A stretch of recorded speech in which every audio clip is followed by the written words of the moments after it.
안녕하세요. 네, 오늘 이지샵 자동장부 생방송 교육 그 주제 부가가치세 신고하는 방법에 참여해 주셔서 감사드립니다. 네, 그 방송 시작에 앞서서요, 그 한 가지 안내해 드릴 게 있어서 그 방송 시작 전에 띄워놨는데, 그 저희 아프리카 TV 지금 시청하고 계시는 분들 중에 저희 장부 사용 방법이나 그 밖에 이제 부가가치세 신고하는 방법이 궁금하신 분들은, 저희 아프리카 TV 채팅창을 통해서도 그 질문하실 수가 있고요. 만약에 그게 조금 어렵다라고 하시는 분들은 카카오톡 플러스 친구에서 저희 이지샵 자동장부 검색하시고, 이제 질문 1대1로 물어보실 수가 있거든요. 그래서 카카오톡 통해서도 많은 참여 부탁드리고요. 그리고 이제 아프리카 TV 채팅창을 통해서 활발하게 참여해 주시는 분들 대상으로 이제 교육 마지막에 진행되는 퀴즈랑 함께 참여해 주신 분 뽑아서 그 소정의 상품도 드리고 있으니까요. 그 채팅창도 많이 활용 부탁드리겠습니다.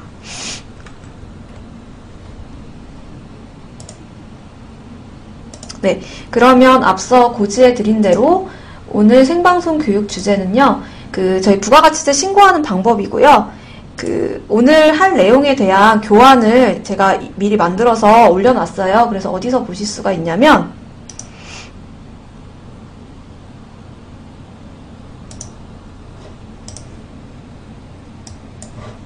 잠시만요. 여기에 교육고객센터에 들어가셔서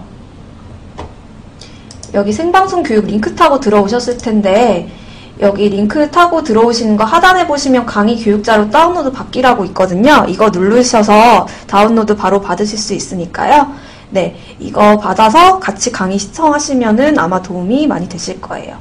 네, 그래서 오늘 강의 주제는 계속 말씀드리지만 부가가치세 신고 방법이고요.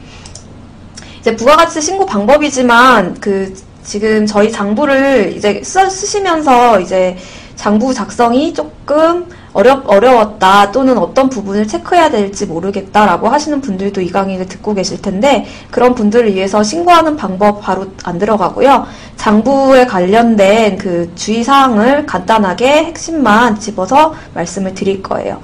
그래서 만약에 저희 장부 작성 방법에 대한 전반적으로 궁금하신 부분이 있다라고 하시면 이 강의는 일단 나중에 지난 방송으로 들으실 수도 있으니까 그렇게 해주시고요.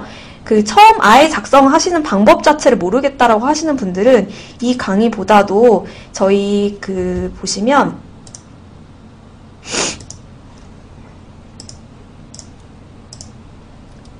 저희 장부의 우측 상단의 배너 중에 동영상 강의라는 배너가 있어요. 여기서 장부 사용 방법 누르시면 장부 처음부터 끝까지 내용이 자세하게 설명이 되어 있으니까요. 이 강의를 먼저 들으시고 지금 제가 해드리는 강의는 이제 지난 강의 통해서 보시는 것도 도움이 되실 거고요. 그게 아니라 간단하게 알고 싶다라고 하시면 강의 들으신 다음에 일단 이 동영상 강의도 같이 들으시면 장부 작성 방법에 대한 전반적인 이해를 다 하실 수가 있으실 거예요. 네, 그래서 오늘 이제 정보 등록부터 어떤 부분을 주의해서 살펴봐야 되는지 하고, 그 다음에 홈택스로의 신고 방법까지 알려드리고요. 그리고 부가가치 신고서가 어떻게 만들어지는지, 그리고 어떤 부분을 체크하면은 될지에 대해서까지 오늘 강의해 드리도록 하겠습니다. 네, 조금 늦게 들어오신 분들 대상으로 말씀드리면 강의 저희 채팅창 통해서 활발하게 참여해 주시면 마지막에 상품 드리고 있으니까요. 네, 궁금하신 거 많이 질문 부탁드리겠습니다. 네, 처음에 이제 정보 등록에 대한 부분을 말씀드릴 건데요. 이게 처음에 놓치기 쉬운 부분 중에 하나예요. 그래서 정보 등록이 어느 메뉴라고 하면은 여기 왼쪽에 있습니다. 그래서 왼쪽에 맨 처음에 저희 자동장부 이용하시기 전에 입력하시는 부분인데요. 이 부분은 의외로 실수를 많이 하시고 이것 때문에 신고서가 잘못 나오는 경우가 생겨요. 그래서 놓치기 쉬운 부분에 대해서 제가 설명을 드릴 거예요. 먼저 회원 정보인데요. 이 부분은 대표자 본인의 인적사항을 기재하는 곳이에요. 그래서 만약에 신고서에 대표자 본인에 대한 정보가 들어간다라고 하면은 그 정보는 다 여기서 갖고 오는 거라고 보시면 됩니다. 네, 그래서 여기는 사업장이 아니라 대표자 본인의 인적사항을 기재하는 곳이라고 알고 계시면 되고요. 그렇기 때문에 주소나 관할 세무서도 다 대표자 본인, 사업장이 아니라 대표자 본인의 주소랑 관할 세무서를 기재를 하셔야 된다. 이걸 알고 계셔야 되고요. 그리고 맨 하단에 이제 이지체크 포스 사용 여부라고 되어 있는데 이 부분을 궁금해 하시는 분들이 있어요. 간혹. 이게 어떤 거냐면 저희 이지체크 포스기 단말기 이용하시는 분들은 얘에다가 체크를 하시면 저희 카드 단말기 매출 내역이 자동으로 들어가요. 그래서 그 내역을 이제 받아보고 싶다라고 하시면 그때는 얘라고 체크를 해주시면 저희 카드 단말기 내역이 자동으로 들어가지고요. 만약에 이제 아니요에서 얘로 지금 변경을 하신다고 하면은 그 이전의 내역은 안 들어가지기 때문에 저희 쪽 장부 사용 문의를 통해서 그 내역을 넣어달라고 하셔야지 부가세 신고서에 정상적으로 모든 매출 내역이 다 들어가져요. 그래서 그 부분을 주의해서 살펴보시면 되고요. 저희 단말기 이용 안 하시는 분들도 저희 자동으로 장부 쓰기 기능 통해서 불러오실 수 있으니까 그 방법은 제가 추후 설명을 드리도록 하겠습니다. 그래서 부가가치세 신고하는데 사실 중요한 정보는요. 이 사업장 정보에 있는 내용입니다. 왜냐하면 여기에서 업종 기록이나 장부 유형 기록 같은 거를 다 하기 때문에 이제 업종 같은 경우는 별거 아닌 것 같지만 세액공제 받는 조건이 다 업종이랑 조금 연관이 되어 있어요. 그렇기 때문에 여기 있는 이 업종 코드가 되게 중요하다고 보시면 돼요. 그래서 이 업종 코드가 올바르게 들어가져야지 그 세액공제, 예를 들어 뭐 음식점업이나 제조업 같은 경우는 의제매입세공제라든지 뭐 소매업종 영위하시면 신용카드 매출전표 등 발행세액공제라든지 그런 것들이 잘 들어가지기 때문에 이 부분을 명확하게 기록을 안 하셨다라고 하신다면 한번 사업장 관할 세무서로 문의를 하셔서 지금 내가 기록해 놓은 업종 코드가 정확한지를 한번 점검을 해보실 필요가 있습니다. 그래서 이 업종 코드가 만약에 지금 장부를 다 기록해 놨어요. 근데 업종 코드를 잘못 기록했어. 그러면 삭제를 하실 수가 없잖아요. 그러신 경우에는 여기 저희 우측 상단에 장부 사용 문의에 이렇게 여기다가 업종 코드 변경 요청을 좀 해주시면 저희 관리자 쪽에서 보고서 변경을 해드릴 수 있으면 해드리도록 하겠습니다. 그래서 여기에 남겨주시고요. 그리고 또 하나 어떤 게 있냐면 여기 장부 과세 유형 체크하시는 부분이 있어요. 과세 유형 체크하는 부분에 따라서 신고서가 또 달라질 수 있거든요. 그렇기 때문에 이 부분을 올바르게 기재했는지 그리고 제일 중요한 게 일단 뭐냐면 일반 과세자, 간이 과세자 구분이 일단 중요해요. 왜냐하면 신고서나 세액공제 뭐 이런 것들이 다 달라요. 그래서 이 부분을 정확하게 기재를 해야 되는데 또 주의해야 될 게 내가 예를 들어서 16년 그 7월 1일자로 간이에서 일반이나 일반에서 간이 과세자로 변경이 됐다라고 하시는 분들이 있어요. 그러신 분들 중에 간혹 어떤 분들이 있으시냐면 내가 지금 간이에서 일반으로 바뀌었으니까 내가 하반기부터 장부를 썼으니까 일반 과세자로 놓고 써야지 이렇게 하셔서 1년치를 모두 일반 과세자로 쓰시는 분들이 있는데 그렇게 쓰시면 안 되고요. 그러신 분들은 여기 과세 유형 전환 등록 관리하기라는 메뉴가 있어요. 여기다가 내가 변경된 그 월을 그러니까 2016년도 7월 1일자로 변경이 됐다라고 하면은 그 변경된 월을 선택을 하고 확인을 눌러서 한번 저장을 해주셔야 돼요. 그래서 그렇게 하셔서 장부를 쓰셔야지 안 그러시면 기간이 다른데도 불구하고 그 타 일반 과세자로 쓰시기 때문에 전표 붕괴가 잘못되실 수가 있어요. 그래서 혹시나 지금 간이에서 일반으로 바뀌었는데 지금 화면처럼 일반 간이라고 되어 있으시다면 그것도 저희 관리자 쪽에 변경 요청을 좀 해주셔야 돼요. 그래서 그러신 경우도 장부 사용 문의에 남겨주시고요. 그리고 이 과세 유형 전환 등록하시는 분들 같은 경우는 장부 사용하는 방법이 조금 있어요. 그래서 여기에서 지금 다루기에는 이제 이런 케이스가 많지 않기 때문에 만약에 지금 강의 듣고 계시는 분들 중에 지금 내가 2016년도 7월 1일자로 간이에서 일반 과세자로 변경이 됐다거나 혹은 일반에서 간이 과세자로 변경이 됐다고 하시는 분들은 여기 교육 고객센터에 들어가 보시면 생방송 교육에 아래 조금만 내려가 보시면 여기 과세 유형 전환 시 이지샵 자동장부 사용 방법이라고 적혀 있는 9월 22일자 생방송 교육이 있어요. 이거를 보시고 그대로만 따라해서 장부를 작성해 주시면 됩니다. 그래서 여기에 신고하는 방법까지 같이 보시면 딱 맞으실 것 같아요. 그래서 근데 지금 강의를 또 듣고 계시는 분들 중에 만약에 지금 내가 나는 일반 과세자로 알고 있었는데 내가 이런 케이스일 수도 있겠다라고 해서 나는 어떤 케이스지? 나도 혹시 변경된 거 아닐까라고 생각하시는 분들은 어떻게 확인해 보실 수가 있냐면요. 국세청 홈택스 사이트에 여기 들어가 보시면 조회 발급이라는 메뉴가 있어요.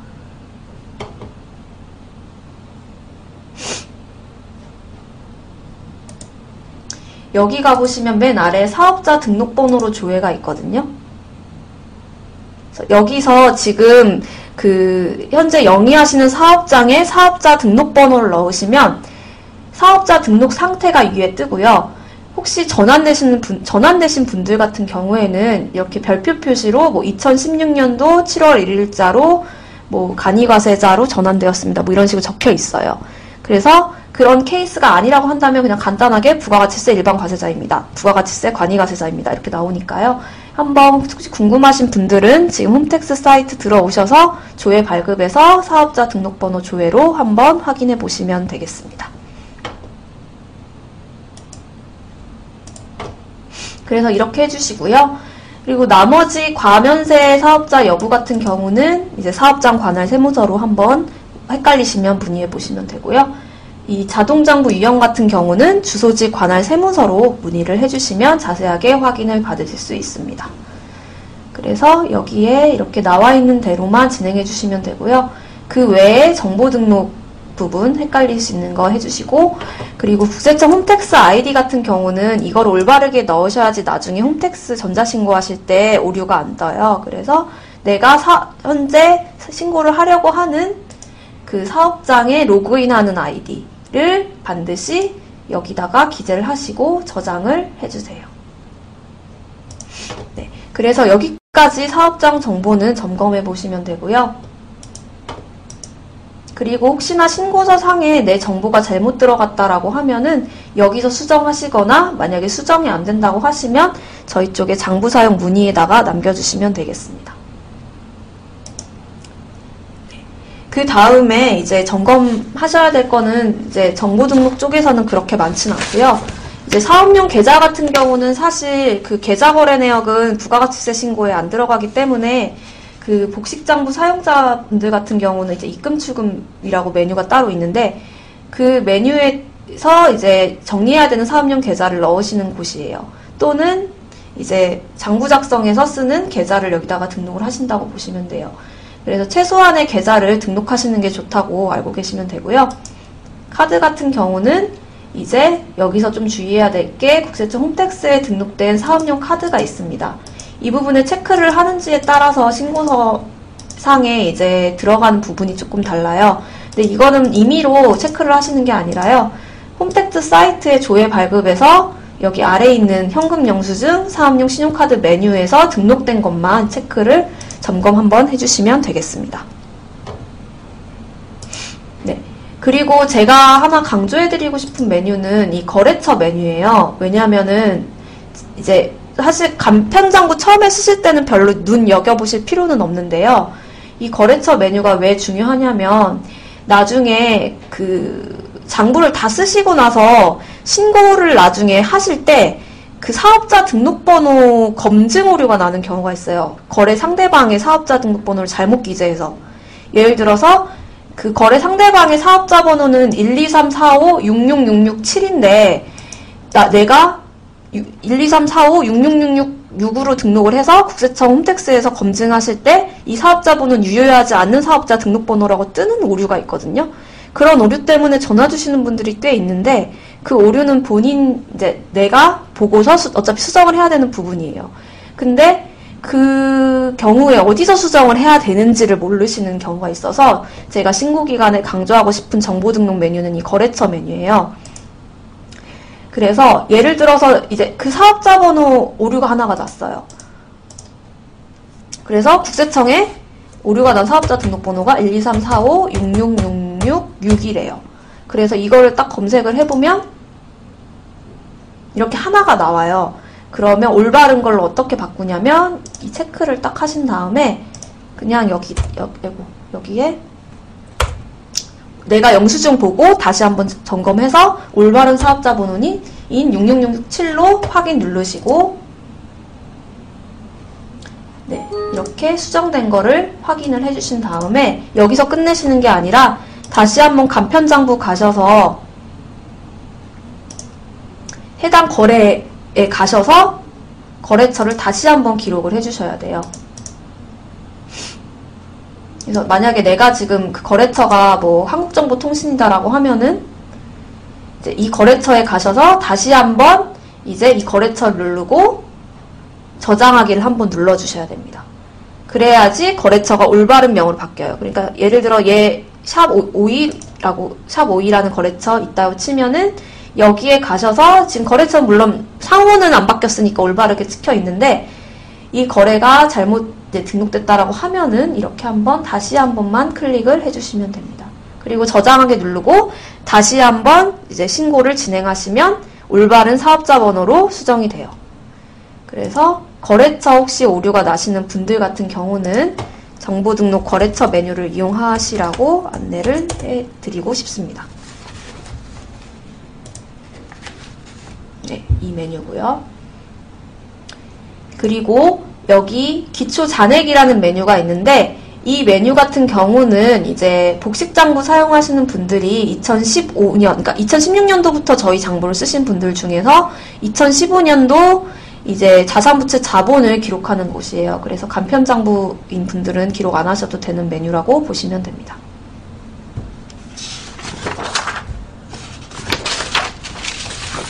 그래서 여기까지가 정보 등록에서 점검해야 되는 체크 포인트라고 보시면 돼요. 그래서 이렇게 정보 등록 메뉴가 간과하기 쉬운 부분인데 그 의외로 오류나 뭐 신고서가 잘못됐다고 해서 보면은 정보 등록을 잘못해 놓으신 분들이 꽤 있거든요.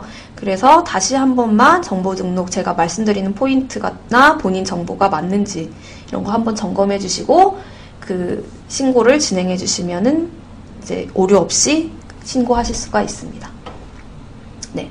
다음은 이제 간편장부에서 놓치기 쉬운 체크 포인트를 설명을 드릴 건데요.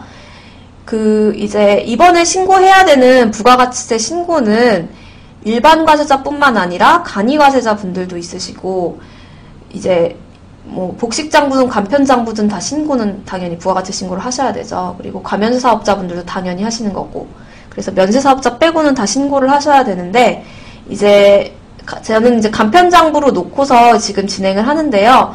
나머지 이제 과세 유형이나 장부 유형인 분들도 지금 이대로 신고를 장부를 쓰시는 거라고 보시면 되는데, 다만 복식장부 사용자분들이 지금 있으실 수가 있어요. 복식장부 사용자분들은 이제 끝에 보시면 입금출금이라는 메뉴가 하나 더 있으실 거거든요. 제가 하나 보여드리면,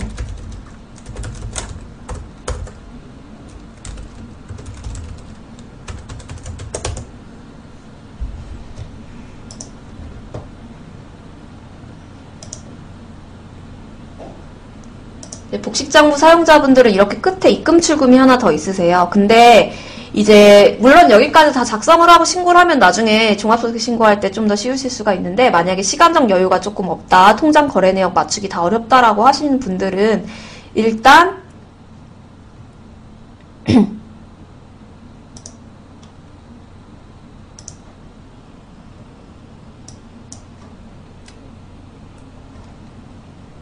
네, 일단 여기에 입금 출금 메뉴 있습니다. 그래서 이 메뉴는 이제 나중에 작성을 해주시고, 일단 부가가치세 신고할 때는 입금 출금 메뉴가 안 들어가 있는다고 보시면 되세요. 네.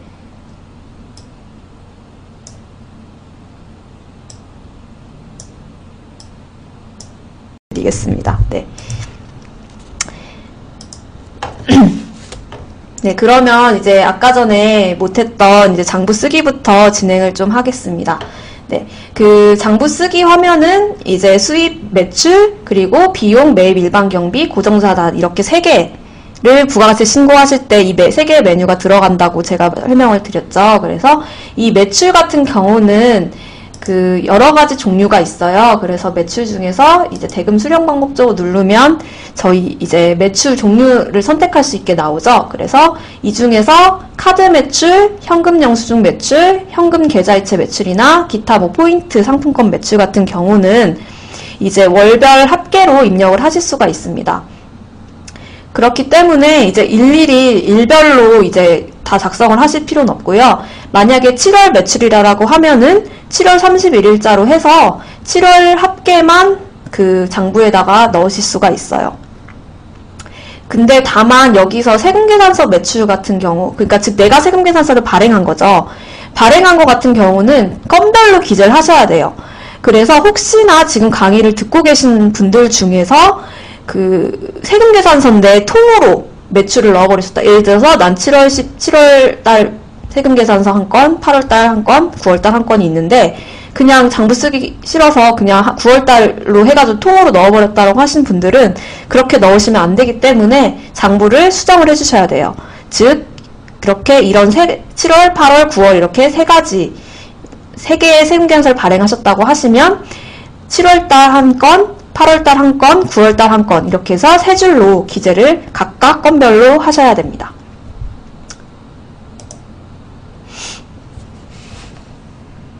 그리고 이제 또 하나, 이 간편장부나 복식장부에 있는 내용이 신고서에 궁극적으로 들어가지기 때문에 여기에 모든 매출과 매입이 여기 있어야 돼요.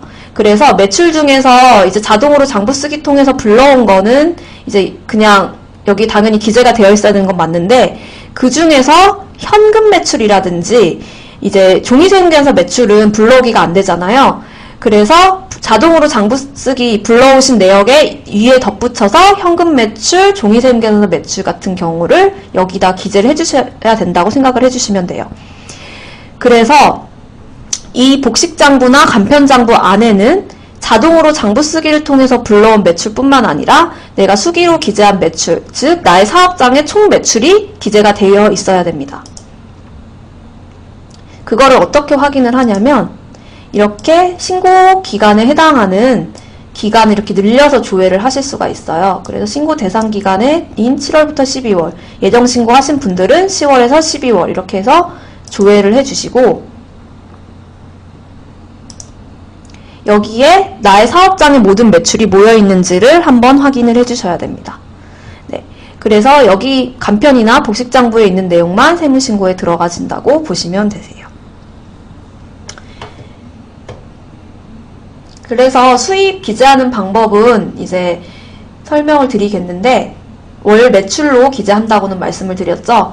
그래서 만약에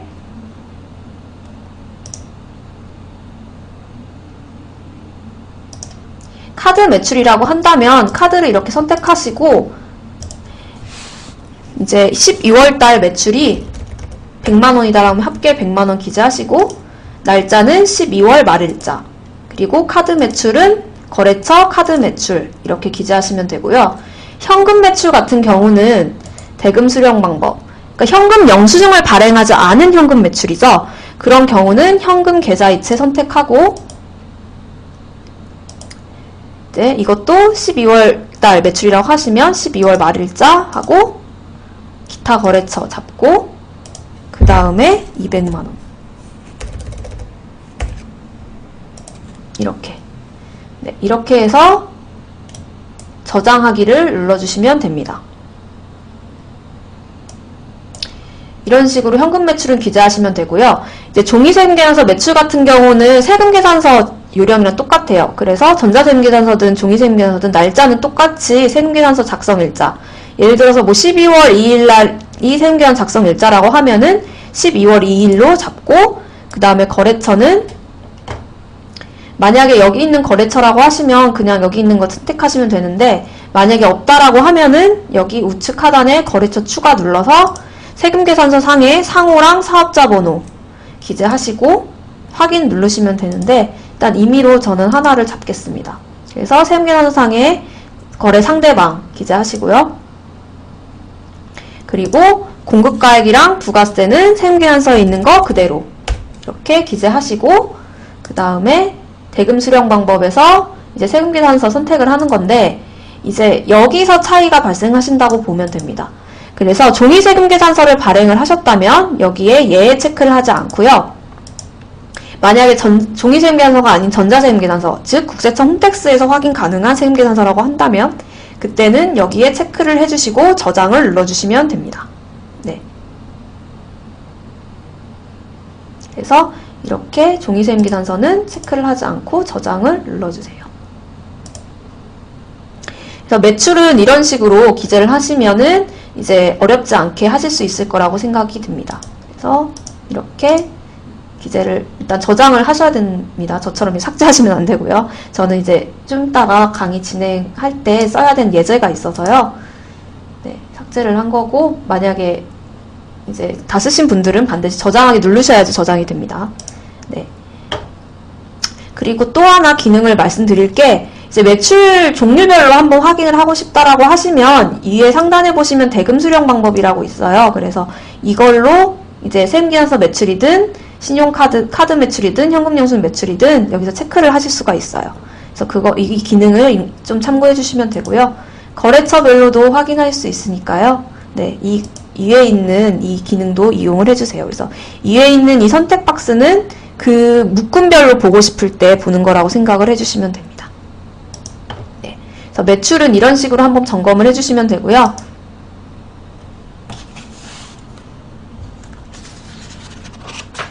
이제 다음은 이제 비용이랑 고정자산 메뉴에 대해서 설명을 좀 드릴 거예요. 근데 이제 비용이랑 고정자산을 설명드리기 앞서서 한 가지 이제 주의사항이 뭐냐면, 간혹 비용에다가도 기재하시고 고정자산에도 기재하시는 분들이 있어요. 그래서 예를 들어서 100만 원이 넘는 뭔가 사업장에 비품을 샀는데 그 비품은 이제 고정자산에 해당하는 건데 비용에다가도 또 한 번 기재하시는 분들이 있는데, 그런 경우는 이중공제가 되기 때문에 그렇게 기재하시면 안 되고요. 100만 원이 넘는 사업장의 자산은 고정자산 메뉴에, 그 외에 이제 100만 원이 안 되는 자산이라든지 그 외에 사용한 지출한 내역이 있다라고 하면은 그거는 비용 메뉴에다 기재를 하셔야 됩니다. 그래서 두 메뉴에 동시에 같은 그러니까 하나의 증빙을 받은 거를 두 가지 메뉴에다가 적으시면 안 된다는 거를 한번 주의를 해주시고요. 비용 같은 경우도 마찬가지로 이 지불 방법을 선택하는 부분이 있습니다.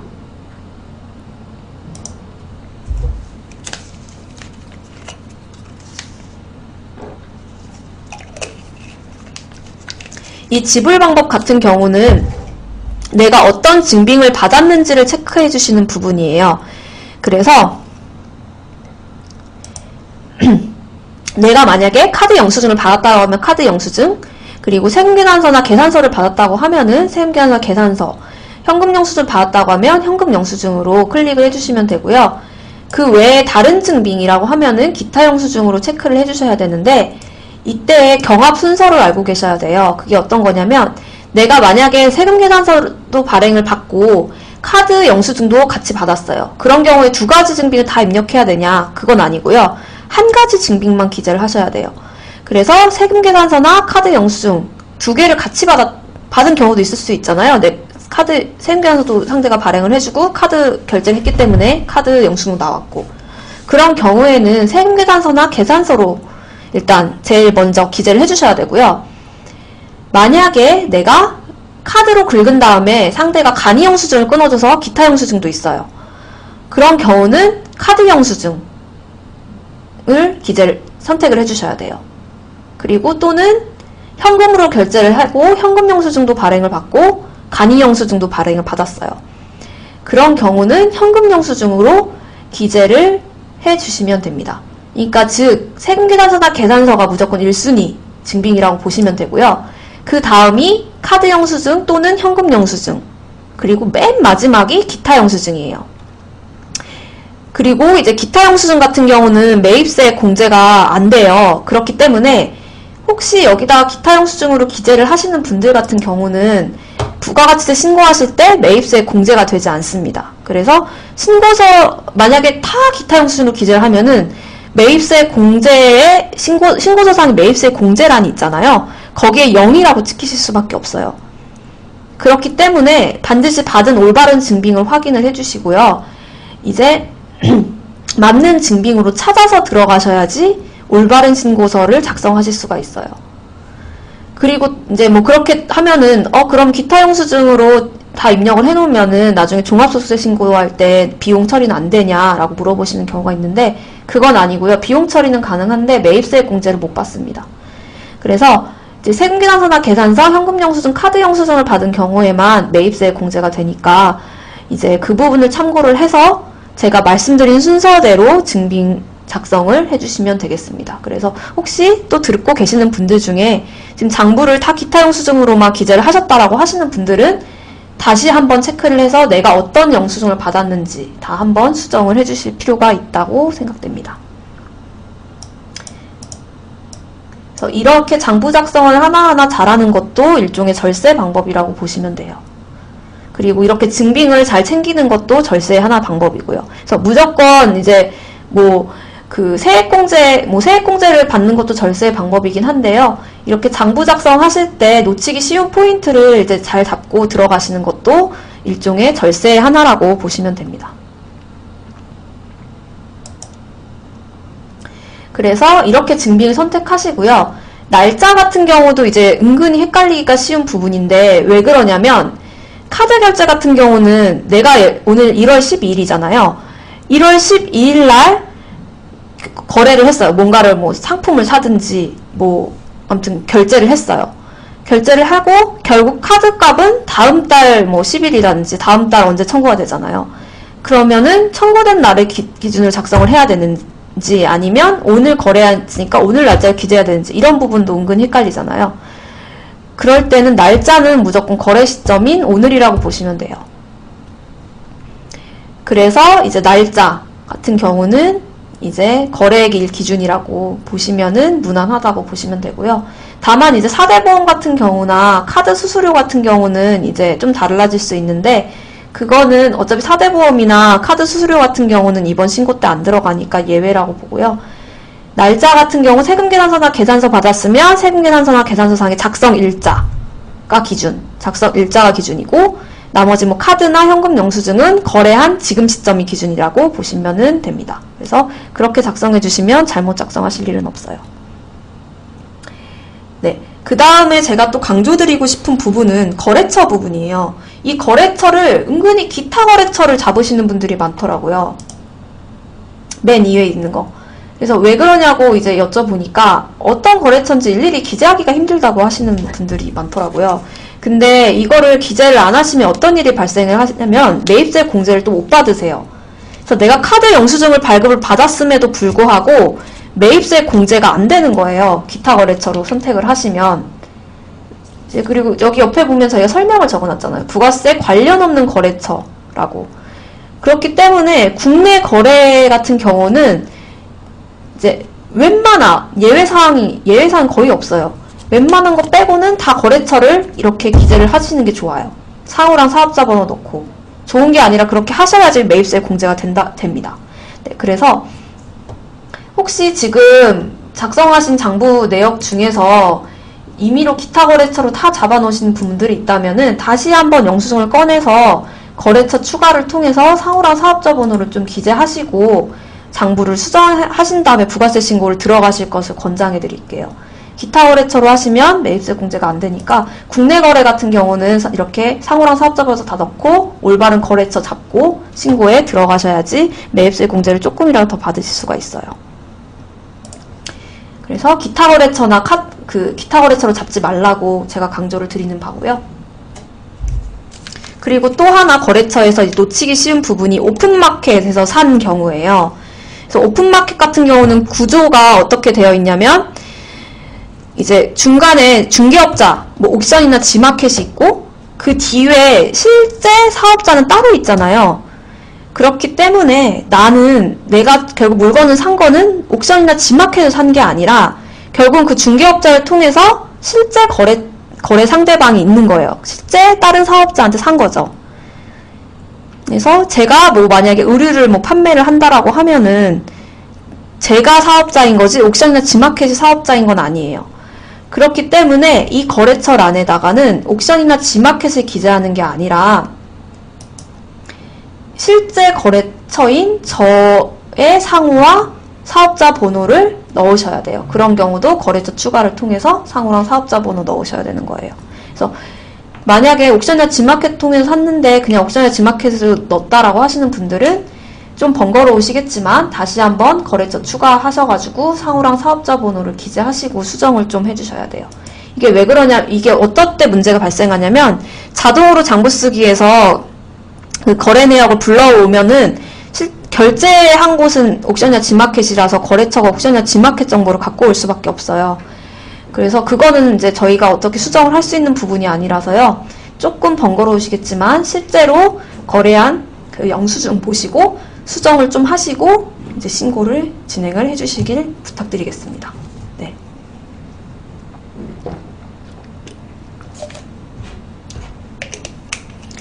그래서 거래처는 이렇게, 거래처에서 중요한 포인트는 이렇게 두 가지라고 보시면 되고요. 그리고 이제 항목 같은 경우는 사실 이제 부가세 신고하실 때 웬만하면 다 맞게 들어가신다고 보실 것 같아요. 그래서 항목 선택하는 부분에 대해서 조금 헷갈리시면 이제 저희 항목 선택하는 생방송 지난 강의가 있으니까 그거 한번 보시면 되고요. 지금은 항목과 관련해서는 그렇게 크게 다룰 부분은 없고 제가 좀 이제 설명을 드리고 싶은 부분은 그 지불 방법 쪽에서 선택하는 질문이에요. 어떤 게 있냐면 첫 번째, 의제 매입세 공제 거래입니까? 묻는 게 있고요. 이제 두 번째는 어떤 게 있냐면 차량 같은 경우나 출장비 같은 경우는 이렇게 매입세 불공제 거래인지 묻는 경우가 하나가 있거든요. 그래서 이 부분에 대해서 좀 설명을 드리려고 해요. 물론 전자세금계산서 발급받으셨나요? 이것도 질문 중에 하나인데 이거는 아까 전에 매출세금계산서 말씀드릴 때 그 부분이에요. 종이세금계산서인지 아니면 홈택스에서 확인 가능한 전자세금계산서인지. 그래서 종이세금계산서를 발급받으셨다고 하시면 그때는 체크를 하지 않고요. 전자세금계산서 발급받으셨다면 체크를 하시는 거라고 보시면 됩니다. 네, 그래서 그렇게 해주시면 되고 일단 여기서 매입세 불공제 거래입니까? 나오는 질문에 대해서 설명을 드릴게요. 이건 어떤 거냐면 차량 같은 경우는 이제 그 매입세 그러니까 공제를 받을 수 있는 차량이 있어요. 개별 소비세 공제 대상 차량이라고 하는데 이제 그게 어떤 거라고 하면은 1000cc 이하의 차량이거나 9인승 이상의 승합차 그리고 125cc 그런 거 이륜 같은 경우 그리고 트럭 그런 경우만 공제를 받으실 수가 있어요. 그래서 그런 경우의 경우만 얘 체크를 하지 않고 저장을 하는 거고요. 그 외에 내 차량이 승용차 같이 뭐 1000cc 넘어가는 거라든지 그리고 9인승 이하라고 하면은 무조건 그때는 차량에 체크를 하시는 거예요. 물론 여기서 말씀드리는 거는 내가 사업과 관련해서 이제 쓴 차량의 기름값, 차량 뭐 수리비 이런 것들이겠죠. 그래서 그런 경우는 다 얘에 체크를 하시고 들어가셔야 된다는 거. 그래야지 올바르게 공제 내역이 들어간다고 보시면 됩니다. 네, 그래서 이렇게 알고 계시면 되고요. 또 하나가 뭐가 있냐면 공통매입세 공제 거래입니까? 묻는 질문이 하나가 있어요. 근데 이거는 거의 이제 안 뜨는데 언제 뜨냐면은 지금 강의 듣고 계시는 분들 중에 과세랑 면세를 같이 하는 사업자분들이 있으실 거예요. 그래서 과세랑 면세를 같이 과세 매출이랑 면세 매출. 그러니까 마트에서 예를 들어서 이제 마트에서 야채 이런 거 팔면서 같이 뭐 우유 이런 거 같이 팔잖아요. 그런 경우는 이제 과세랑 면세를 같이 하시는 사업자인데 그런 경우는 공통매입세 공제 거래입니까? 묻는 게 있어요. 그건 어떤 거냐면 내가 마트를 운영하면서 즉 과세 매출이랑 면세 매출을 같이 내는 거죠. 그 사업장에 뭐 전기료를 썼어요. 그 이제 마트에서 뭔가 물건을 떼오면서 그 차량에 그 이제 기름값 같은 걸 댔어요. 그러면 그런 경우는 공통매입세 공제겠죠. 왜냐면은 과세 매출을 일으키는데도 내가 이 비용을 지출했고 면세 매출을 일으키는데도 일종의 기여를 한 비용이니까. 그래서 좀 말이 어렵지만 내가 야채를 파는데도 기여한 비용이고 그리고 우유를 파는데도 기여한 비용이라고 하면은 그때는 공통매입세 공제 거래에 체크를 하는 거라고 보시면 돼요. 그래서 지금 설명드린 부분은 공통매입세액은 해당 사항이 있으신 분들은 과세랑 면세를 겸용하시는 분들밖에 없어요. 그래서 그 외에 그냥 일반 과세자라고 하시면은 지금 설명드린 내용을 그냥 흘려드리시면 되고요. 이 매입세 불공제 거래일 경우만 이제 차량 같은 경우는 방금 설명드린 차량의 종류만 체크해 주시면 되겠습니다. 네. 그래서 이렇게 진행해 주시면 되고요. 또 하나는 이제 의제매입세 공제인데요. 그 의제매입세 공제라는 말이 사실 좀 어려워요. 이제 의제라는 말은 이제 그렇게 해주겠다? 약간 이런 일종의 법조문 같은 건데 말이 어렵죠. 그래서 제가 설명을 드리면 원래 면세 매입 같은 경우 면세품을 사는 경우는 이제 부가가치 신고하실 때 매입세 공제라는 걸 안 해줘요. 즉 부가가치 신고할 때 비용 처리를 안 해준다고 보시면 되는데 예외적으로 이제 뭐 법률상 이제 그런 필요에 의해서 그 공제를 해주는 경우가 있어요. 그런 경우는 첫 번째 업종을 먼저 보셔야 돼요. 내 업종이 현재 제조 업종을 영위한다든지 두 번째 음식점업을 영위를 한다 라고 하시는 분들 중에서만 해당 사항이 일단 있고요. 두 번째는 내가 산 게 결국 제품을 만들기 위한 재료라든지 음식을 만들기 위한 재료일 경우는 그 중에서 면세품이어야 돼요. 그런 경우에 또 증빙을 기타 영수증이 아니라 정규 증빙을 받은 경우에만 이제 의제매입세 공제가 되는 거예요. 그래서 제가 조금 말이 어려우니까 손쉽게 설명을 드릴게요. 제가 음식점을 영위한다고 할게요. 제가 음식점에서 해물탕을 팔아요. 해물탕을 파는데 해물탕에 들어갈 생선, 새우, 뭐 게 이런 거 있잖아요. 이런 거는 매입세 불공제예요. 왜냐하면 면세품이거든요. 그런 것들이 일종의 수산물, 농수산물이라고 해서 뭐 미나리 이런 것들 면세품이라서 원래는 매입세 공제를 못 받아요. 근데 이제 법률상 이제 예외적으로 그런 음식점 업종에서 음식을 만들기 위한 재료를 즉 새우나 뭐 게, 미나리 이런 것들을 샀다면 의제매입세 공제를 받을 수가 있어요. 그래서 이런 경우는 즉 제품이나 음식을 만드는데 사용할 재료를 면세품을 샀다면 그때는 이거에 체크를 하셔야 되는 거예요. 네. 그래서 이렇게 하셔서 질문을 체크를 해주시면 돼요. 그래서 이제 해당 사항이 없으신 분들 같은 경우는 이제 상관이 없고요. 제조나 음식점 영위하시는 분들만 방금 설명드린 내용은 또 해당 사항이 있으시니까요. 참고해 주시고요. 그래서 비용에서 은근히 볼 게 많아요. 매입세 공제라든지 지불 방법 체크하는 부분이 있어서 그래서 말이 조금 어려울 수 있는데 제가 교환에다가 설명을 적어놨으니까 이제 교환 다시 한번 보시고 참고해 주시면 되고요. 이 비용 같은 경우에도 매출처럼 위에 증빙별로 볼 수 있는 선택바가 있고요. 거래처별로 볼 수 있는 게 있고 항목별로 내가 예를 들어 지금 강의 듣다가 나 의제매입세 공제 체크 안 한 것 같아 해서 확인해 보시려면 이렇게 원재료 놓고서 다시 한번 끝에 지불 방법 쪽 이렇게 체크해 보시면 되겠죠. 네. 그래서 이런 식으로 해서 이 위에 선택바도 신고기간에 많이 이용해 주시면 도움이 됩니다. 그래서 이렇게 되어 있고요. 비용까지 보면은 거의 다 끝내요. 왜냐하면 고정자산 같은 경우는 비용이랑 기재하는 방법이 거의 비슷하거든요. 이제 다만 고정자산 같은 경우도 매입세 공제가 된다는 거. 그리고 이제 어떤 게 있냐면 고정자산 같은 경우에 이제 아시는 분들은 아시겠지만 원래 비용이 종합소득세 신고하실 때는 그 세법상 정해진 그 연수만큼 나누어서 비용 처리가 돼요. 그러면 이제 또 물어보시는 게 어떤 거냐면 그럼 부가세 신고할 때도 이렇게 나누어서 비용 처리가 되냐고 물어보시는 경우가 있는데 그렇게는 아니고요. 나누어서 비용 처리는 안 되고 부가세 신고하실 때는 적격증빙, 즉 세금 계산서나 그 현금 영수증, 카드 영수증 발급 받으셨다면 한 번에 비용 처리가 다 돼요. 그래서 신고서에 그 매입세 공제 금액이 부가세 금액만큼 다 들어가 있다는 거. 그걸 참고해 주시면 되고요. 그리고 100만 원 이하의 자산 같은 경우는 비용 메뉴에다가 기재하셔야 된다는 거. 이거는 이제 종합소득세랑 똑같다고 보시면 돼요. 그래서 똑같이 자파 소모품에다가 기재하셔야 된다는 거. 그런 거를 이제 한 번씩 살펴보시면 돼요. 그래서 비용 쪽에 있는 지불 방법, 이 부분이 조금 어려워요. 제가 설명을 드린다고 드렸는데 조금 헷갈리시는 분들은 교환 한번 다시 보시고 체크해 주시고요. 그래도 조금 어렵다고 하시면은 여기 세무상담, 저희 그 세무적인 부분 같은 경우는 세무상담에 남겨주시고요.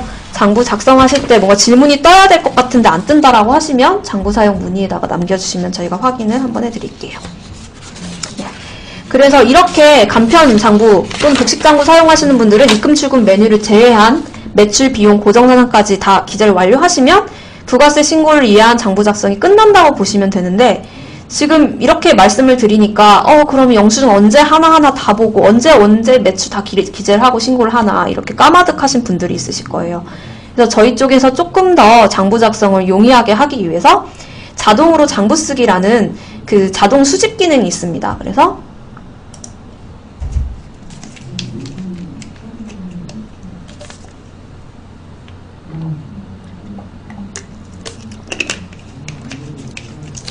이 자동으로 장부 쓰기는 이제 어느 정도 장부 쓰신 분들은 다 기능을 익히셨을 텐데, 지금 부가세 신고하시려고 처음 들어오시는 분들도 있을 테니까 간단하게만 설명을 좀 드리려고 해요.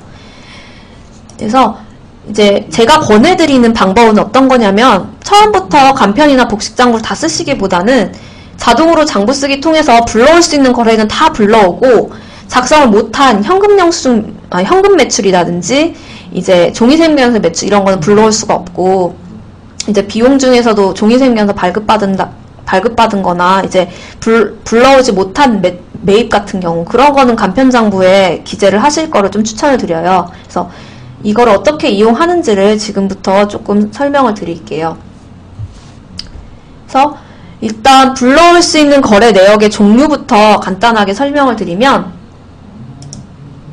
카드 매출, 다만 저희 이지체크 카드 단말기 이용하시는 분들은 자동으로 불러와지기 때문에 여기서 불러오실 필요는 없고요.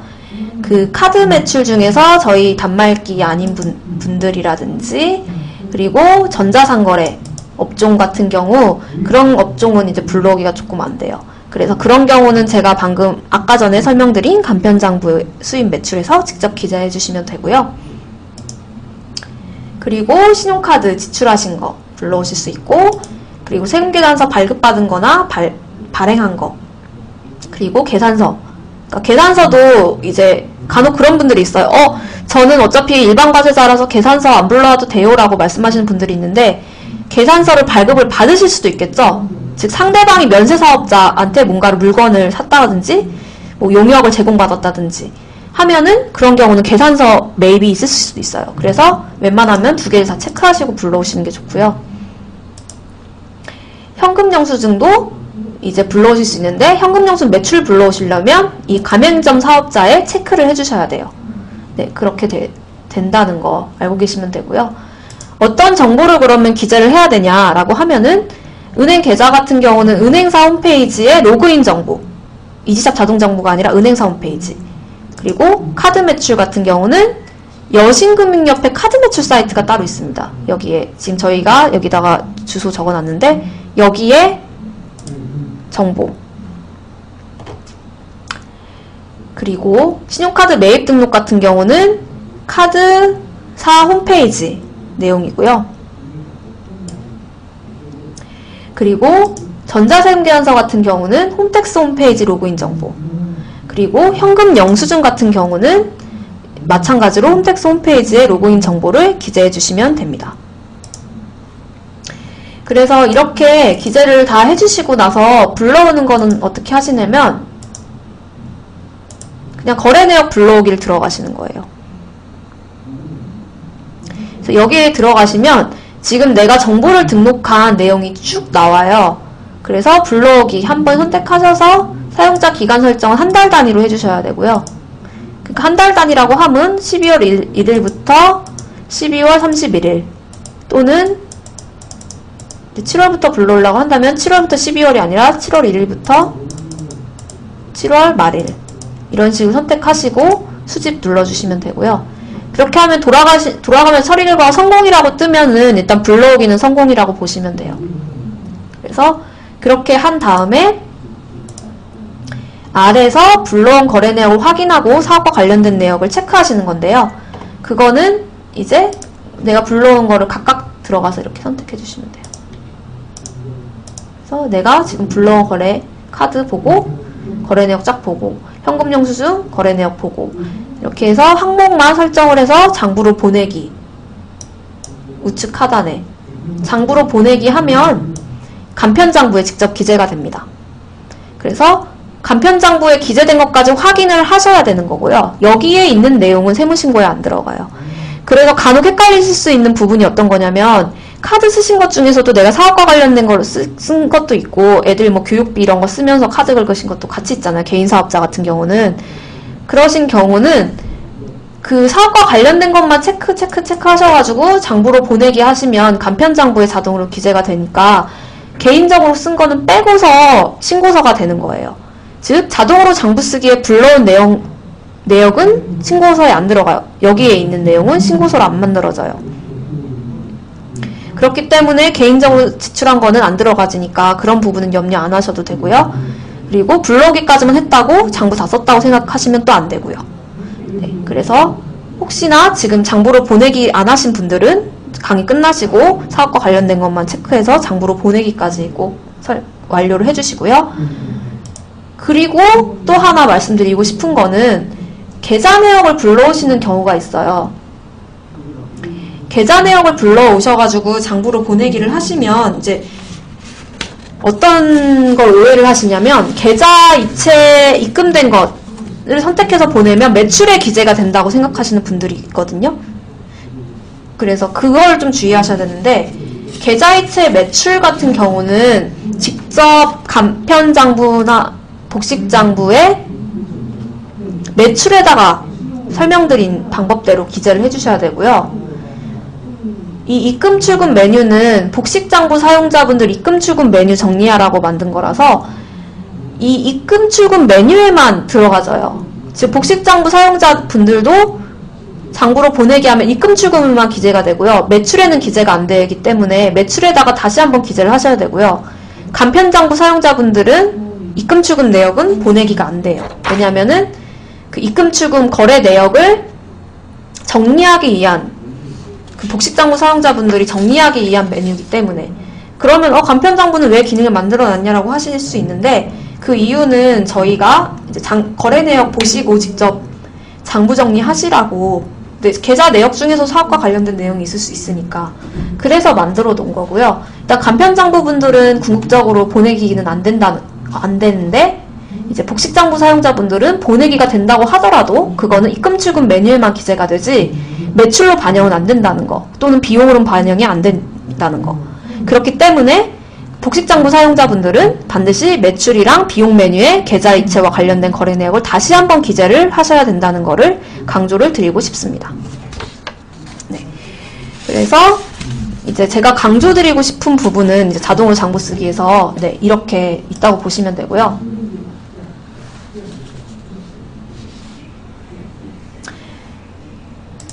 그리고 이제 인사급여 메뉴가 아래 있는데 간편장부나 이제 복식장부 비용에 보면은 자동으로 찍히잖아요. 인사급여에다가 기록하면은.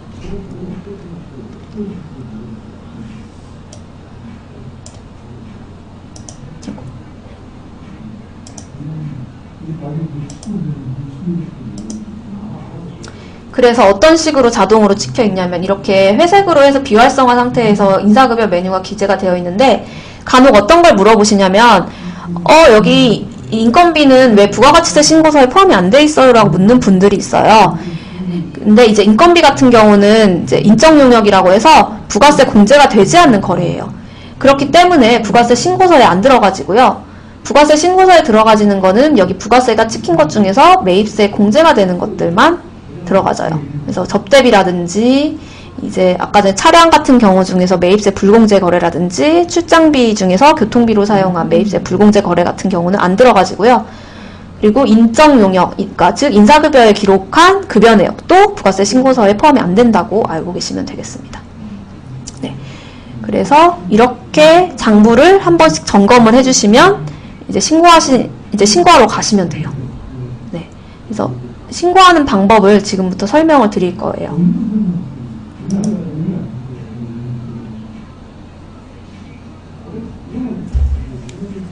네. 신고하는 여기 이제 신고 메뉴에 들어오기 전에 한 가지 강조드리고 싶은 거는 이제 신고 기간에 간혹 그런 분들이 있어요. 장부 다 쓰셨다고 저희 쪽에 신고 자동으로 되는 거 아니었냐고 하는 분들이 있는데요.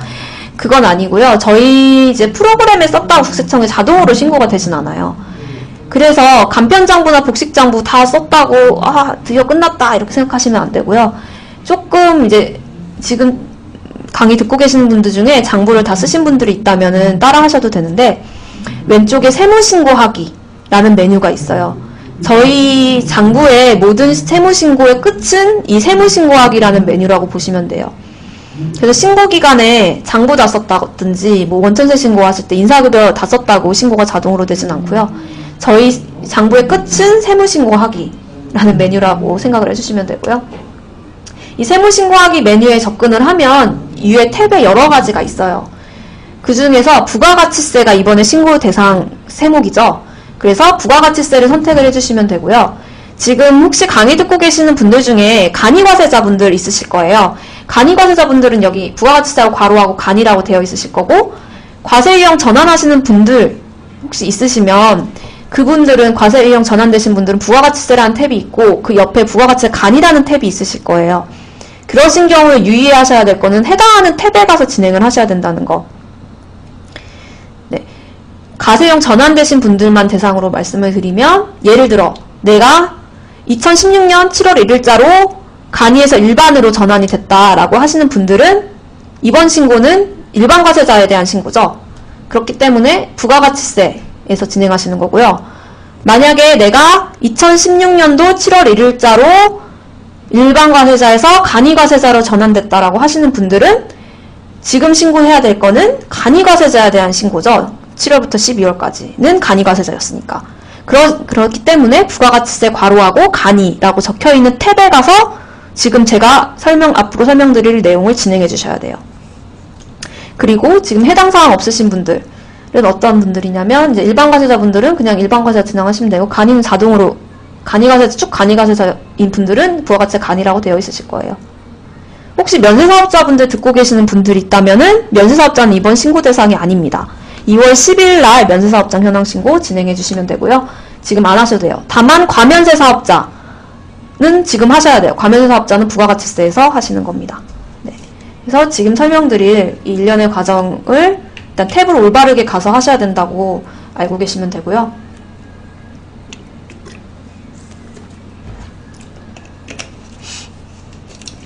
이렇게 했으면은 이제 기간을 올바르게 조회를 해야 됩니다.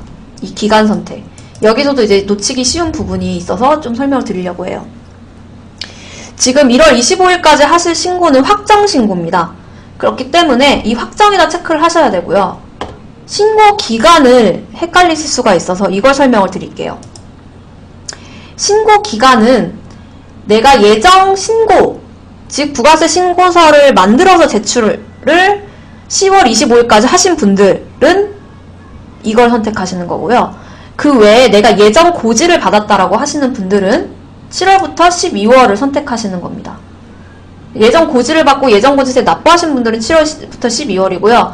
예정 고지를 이제 받았음에도 예정 신고를 하신 분들도 있을 수 있고, 이제 법인사업자든지 이제 예정 신고를 뭐 조기환급을 받으시려고 예정 신고하신 분들도 있으실 거고, 그런 분들은 10월부터 12월 선택을 해주시면 됩니다. 그래서 신고와 고지를 조금 구분하셔야 되는데, 고지는 그냥 단순히 국세청에서 이만큼 납부하라고 안내를 받은 거예요. 그래서 납부한 게 예정 고지고요.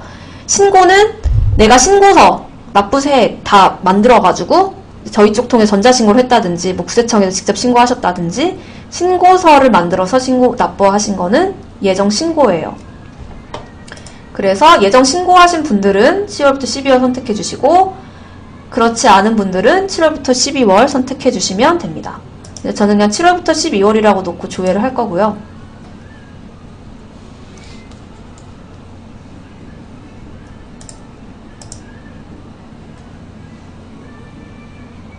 제가 지금 마감 해제를 했는데 이게 어떤 거냐면, 이제 부가세 신고를 끝내시고 마감을, 이제 나는 이제 신고 끝났다.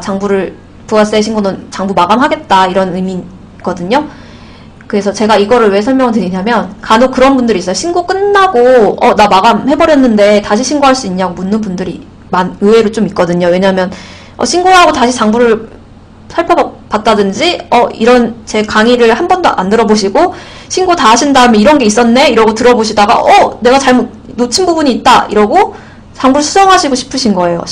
그런데, 장부가 마감되어 있으니까 안 되잖아요. 그래서, 마감 이거 풀어도 되는지 물어보시는 분들이 있는데, 신고기간 내에는 언제든지 풀어도 상관없습니다.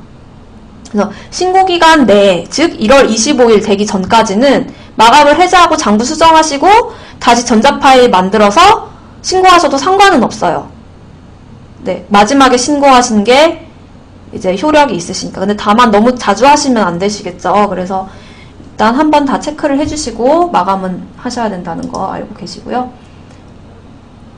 그리고 또 하나 말씀드릴게. 여기 조기 환급이라고 어려운 말이 하나가 또 있죠. 이거는 어떤 거냐고 하면은 이걸 체크하고 신고를 하면 환급세액이 발생하시는 경우에는 원래는 일반적으로는 30일 이내의 환급인데 조기 환급을 체크하고 이제 마이너스가 나오신 경우는 15일 이내에 그 환급을 받으실 수가 있어요. 근데 그렇다고 나 환급세액 있으니까 무조건 조기 환급 체크해야지 이렇게 생각하시는 분들이 있으실 수 있는데 그건 아니고요. 대상자분들이 있어요. 어떤 경우냐면 첫 번째 영세율 매출이라고 해서 수출하시고 영해세율로 이제 매출하시는 거 있는 경우 그런 경우고요. 즉 수출하시는 경우 수출 매출. 네. 근데 수출 매출 중에서 사실 다는 영세율이 아닌데 일단 영세율 매출이 있다고만 할게요. 그런 경우랑 두 번째 그리고 시설 투자 고정자산 같은 거 사시고 이제 이번에 빨리 환급 받고 싶다라고 하시는 분들만 체크를 하셔야 돼요. 그 외에 그냥 내가 단순히 매입세 공제가 많아서 환급을 받는데 이걸 체크하고 신고하시면은 조기 환급 대상이 아니세요. 그래서 오류가 뜨실 수가 있거든요. 그래서 단순히 매입세 공제 많이 받았다고 이거 체크하시는 건 아니고요. 이제 말씀드린 수출 업종에서 영세율 같은 경우라든지 시설 투자 같은 고정자산 사셔가지고 이제 매입이 많이 발생하셔가지고 납부세액이 마이너스 나오신다든지 하는 경우만 체크하시면 됩니다.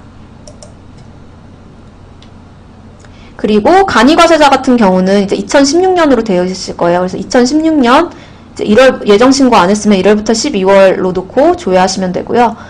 이제 만약에 과세유형 전환된 케이스로 이제 일반에서 간이로 전환되신 경우는 7월부터 12월로 놓고 조회하셔서 지금 제가 설명드릴 1년의 절차를 진행해 주시면 됩니다. 그래서 지금 이제 제출서류가 쭉 나와 있는데요. 지금 보고 있는 화면은 이제 의제매입세 공제를 보여드리려고 이제 있는 거고, 이제 해당하는 사항이 없으신 소매업종 같은 경우, 그런 경우, 의제매입세 공제 해당 사항이 없으신 분들은 이렇게 안 나와 있을 거고요. 또는 부동산 임대업 같은 경우는 또 다른 서식 작성하기가 있으실 거예요. 또는 수출 수입 있으신 분들은 영세율 매출 명세서라든지 작성하시는 게 다 있으실 거예요. 그래서 그런 것들은 작성을 다 해주셔야 된다고 보시면 되고요.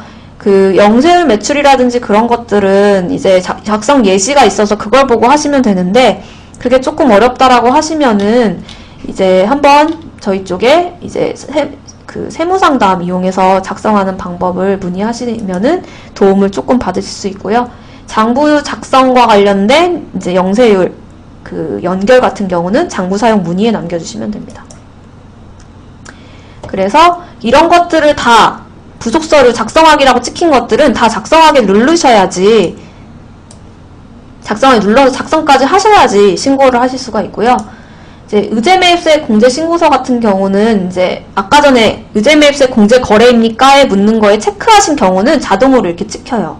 그래서 맞는지만 한번 확인해 주시면 되고요. 이번에 신고하실 때 계속사업자 폐업 안 하시고 제조업 하시는 분들은 여기에도 금액이 찍혀 있으셔야 돼요. 여기 4번에도. 그래서 이 4번에 금액 올바르게 찍혀 있는지 보시고요. 혹시나 금액이 다르다고 하시면 수정도 가능하니까 수정하셔가지고 저장하기 눌러주시면 됩니다.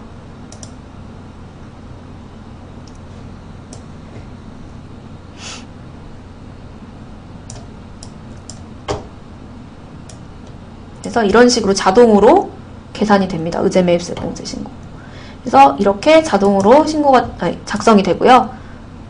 그래서 혹시 제조업종 하시는 분들 중에 계속사업자가 있다라고 하시면 4번 영역 작성하는 방법을 제가 교환 끝에다가 넣어놨어요. 그래서 교환 끝에 어떤 금액이 들어가는지 지금 이제 강의 듣고 계시는 분들 제조업이 아닌 경우가 있기 때문에 제가 그분들까지 다 설명드리기는 조금 시간적 여유가 없어서 교환에다가 제가 설명을 좀 적어놨으니까 보시고 혹시 금액이 다른다든지 조금 이상하다라고 하시면은 문의 주시면 될 것 같아요. 그래서 교환 다운로더는 교육고객센터 가셔서 생방송 교육 아까 들어오셨던 곳에 맨 아래 보시면은 여기 다운로드 받기 있으니까 그 제조업종 중에 지금 계속 사업하시는 분들은 여기 다운로드 받아서 작성 방법 한 번만 보시고 신고하시면 될 것 같고요.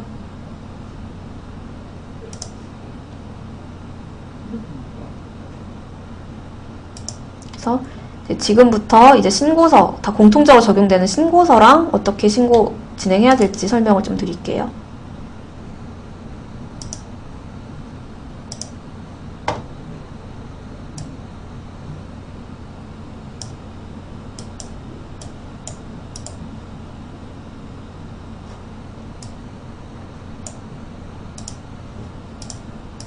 일단 이렇게 부가가치세 신고서 확인하기 누르면 팝업창이 하나가 뜹니다. 그래서 팝업창에서 작성해야 될 사항이 조금 있어요. 그래서 어떤 게 있냐면 뭐 예정신고 하시고 환급을 받지 못한 경우, 안 받은 경우, 그 예정신고할 때 환급 발생한 경우는 여기다가 적어주시는 거고요. 그리고 제가 설명드린 예정고지세액이라는 게 있어요. 그래서 예정신고를 안 하고 고지세액만 납부하신 경우 여기다가 작성을 하시면 지금 1월부터 12월까지의 매출 매입에 대한 이제 납부세액이 나오는데 그 납부세액에서 예정 고지한 부분만큼 차감이 돼요. 왜냐면 예정 고지 같은 경우는 이제 과거 신고 내역을 바탕으로 이제 국세청에서 이 정도일 거다라고 해서 이제 임의로 실제 사업에 대한 납부세액이 아니라 임의로 이제 예정 한번 고지를 날린 거기 때문에 정확한 납부세액을 계산하기 위해서 정산을 해야 되기 때문에 예정 고지세액 이거를 작성을 하셔야지 납부세액이 올바르게 작성이 되고요. 그 재고매입세액 같은 경우는 어떤 거냐면 이제 그 과세형 전환된 케이스에만 해당이 있어요. 그래서 일반 과세자, 그러니까 간이 과세자에서 일반 과세자 전환된 경우 그런 경우에만 이제 나올 수 있는 거라서 그 경우가 아니라고 하시면은 작성하실 필요는 없습니다. 네. 그래서 예정고지세액 보는 방법은 제가 아까 전에 살짝 설명드렸는데 홈택스 홈페이지에 가셔서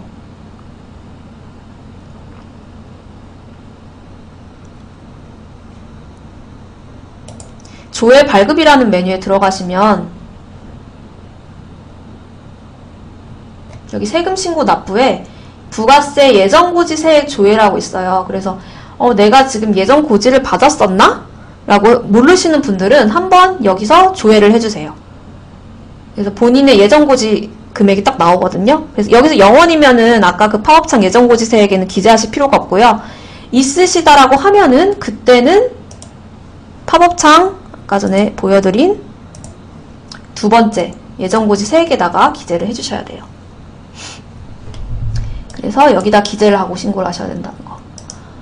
그리고 신용카드 매출전표 등 발행공제, 매출합계액 같은 경우는 이제 다 받을 수 있는 공제는 아니에요. 제조업이나 도매업 같은 경우는 이걸 못 받거든요. 그래서 발행을 받을 수 있는 업종이 있는데 이제 대표적으로 소매업종, 그래서 전자상거래업이라든지 그런 이제 음식점업 그런 경우는 받을 수가 있어서요. 그런 경우에 이제 카드랑 현금 영수증 매출을 일으킨 경우에는 그 자동으로 이렇게 찍혀요. 그렇기 때문에 제가 아까 전에 사업장 정보의 업종 코드를 올바르게 기재해달라고 말씀을 드린 거예요. 그거에 따라서 여기에 자동으로 찍히는지 자동으로 계산이 될 수 있으니까. 그래서 소매업종이나 음식점업 이런 거 하시는 분들은 여기 매출액에 자동으로 기재가 되고요. 카드나 현금 영수증 매출이. 그리고 이제 도매업이나 소매업 이런 경우는 자동으로 도매업이나 그 제조업 같은 경우는 아니다. 그래서 여기 기재가 안 된다라고 알고 계시면 됩니다. 그리고 이제 음식점이나 소매업 같이 받을 수 있는 업종이라고 하더라도 그 공제세액의 연간 한도는 500만 원이에요. 그래서 만약에 1기에 예를 들어서 내가 450만 원을 받았다고 하면은, 그러니까 1기 신고, 즉 7월 25일까지 하는 신고에 공제세액 450만 원을 받았다고 하면은 이번에 최대로 받을 수 있는 거는 50만 원까지만 받을 수가 있어요. 그래서 그 금액을 여기 수정을 좀 맞게 해주셔야 되는데, 만약에 내가 150만 원을 이번에 여기 150만 원을 찍힌 거예요. 그러면 500만 원 초과잖아요. 그래서 그 금액에 맞게 50만 원에 맞게 매출액을 조정하셔야 돼요. 그래서 뭐 나는 500만 원 당연히 안 넘었다. 즉 카드나 현금 영수증 매출이 3억 8,400만 원 정도가 안 된다라고 하시면은 상관은 없고요. 이거를 이제 1년간 카드나 현금 영수증 매출이 이걸 넘어가신 분들은 이제 이거를 좀 맞춰서 해주셔야 된다는 거. 그래서 지금 해당 사항 없으신 분들은 그냥 자동으로 찍히는 거 보고 넘어가시면 되고요. 그래서 수정을 해주실 필요가 있으신 분들도 있으실 거라는 거 설명을 드리고요. 그리고 아래 국세 환급 계좌라고 있는데 이건 어떤 거냐면 제가 아까 말씀드린 이제 일반 과세자 중에서 그 매입세 공제가 더 많거나 뭐 영세율 매출밖에 없는데 매입세 공제가 있다거나 해서 어떤 사유로든지 납부세액이 마이너스가 나오시는 경우 일반 과세자에 한해서 환급 받으실 수가 있어요. 그래서 마이너스 나온 금액은 환급 받으실 계좌를 선택하신다는 거. 그리고 농협은행이랑 지역농축협을 잘 구분을 하셔야 된다는 거를 설명을 드리겠습니다. 그래서 이거를 환급 계좌를 선택해 주시고요. 홈택스랑 이제 저희 쪽 정보 등록에 올바르게 입력했는지 한번 확인을 해주시길 바랍니다. 만약에 이게 다르다라고 하시면 정보 등록 아까 전에 국세청 홈택스 아이디 수정하시고 진행하셔야 됩니다. 그래서 이런 부분을 다 체크를 한 다음에 다음을 눌러주세요.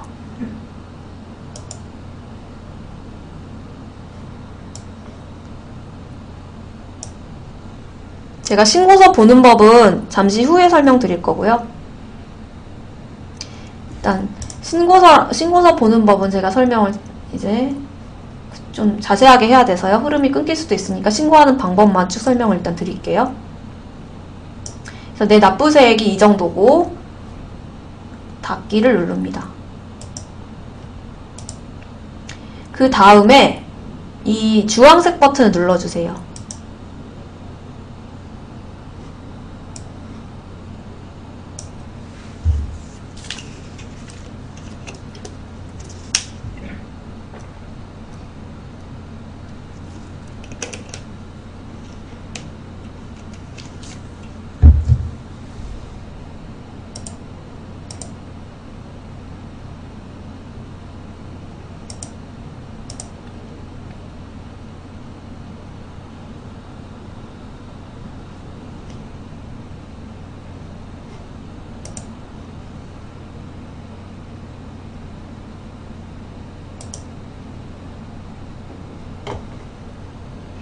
네, 컴퓨터가 좀 느리네요.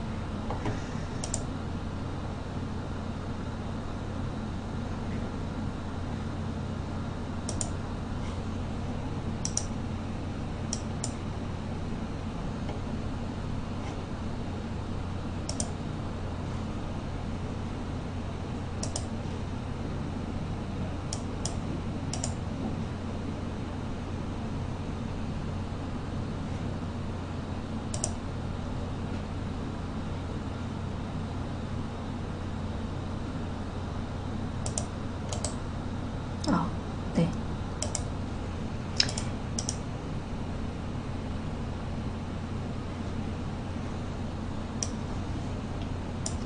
네, 이렇게 확인해야 될 부분이 이렇게 뜨고요.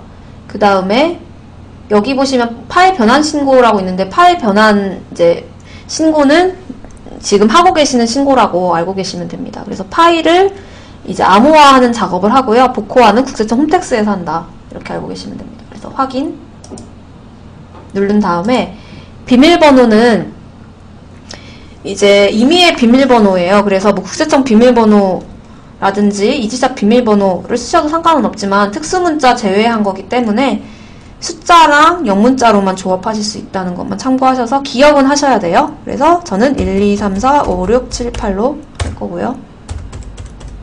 기억만 해주시면 돼요. 이렇게 저장해 주시고요.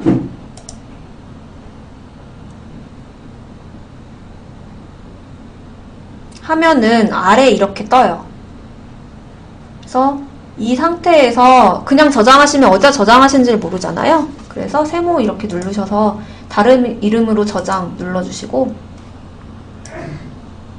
저장 누르면은 파일명이나 확장자는 이제 수정하지 마시고요. 저장하실 거 위치만 기억하셔야 되니까 뭐 바탕화면에서 저장할 거다면 바탕화면에서 저장 이렇게 해서 지금 이제 이게 지금 제출 서류들이 하나의 파일로 저장이 됐다고 보시면 되고요. 이 파일은 열어보실 수가 없어요. 왜냐하면 이 열기 상태는 암호화된 파일이라서 열어도 이상한 글씨로 적혀 있어서요.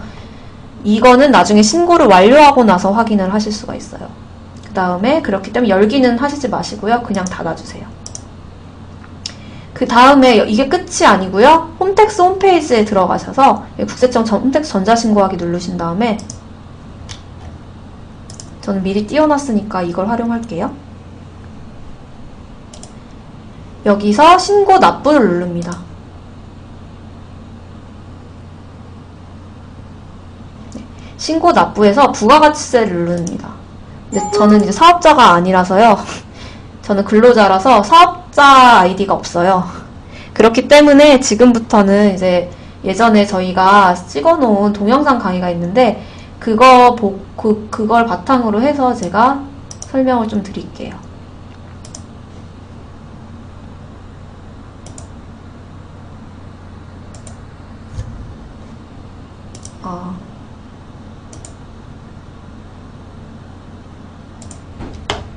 아까 전에 웹페이지 하면서 닫혔네요.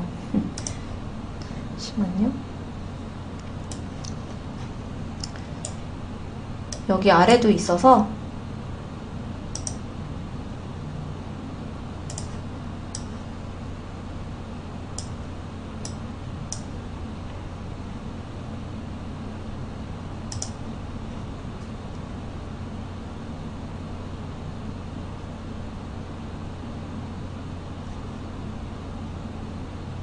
네, 아까 그 부가가치세를 누르면 이제 이 화면이 뜨거든요. 그래서 이 화면에서 또 이제 실수하시는 부분이 노란색, 지금 나는 정기신고니까 노란색을 눌러주시는 분들이 있어요. 근데 이 노란색이 아니라 제가 아까 설명드린 게 파일 변환 신고라는 거예요.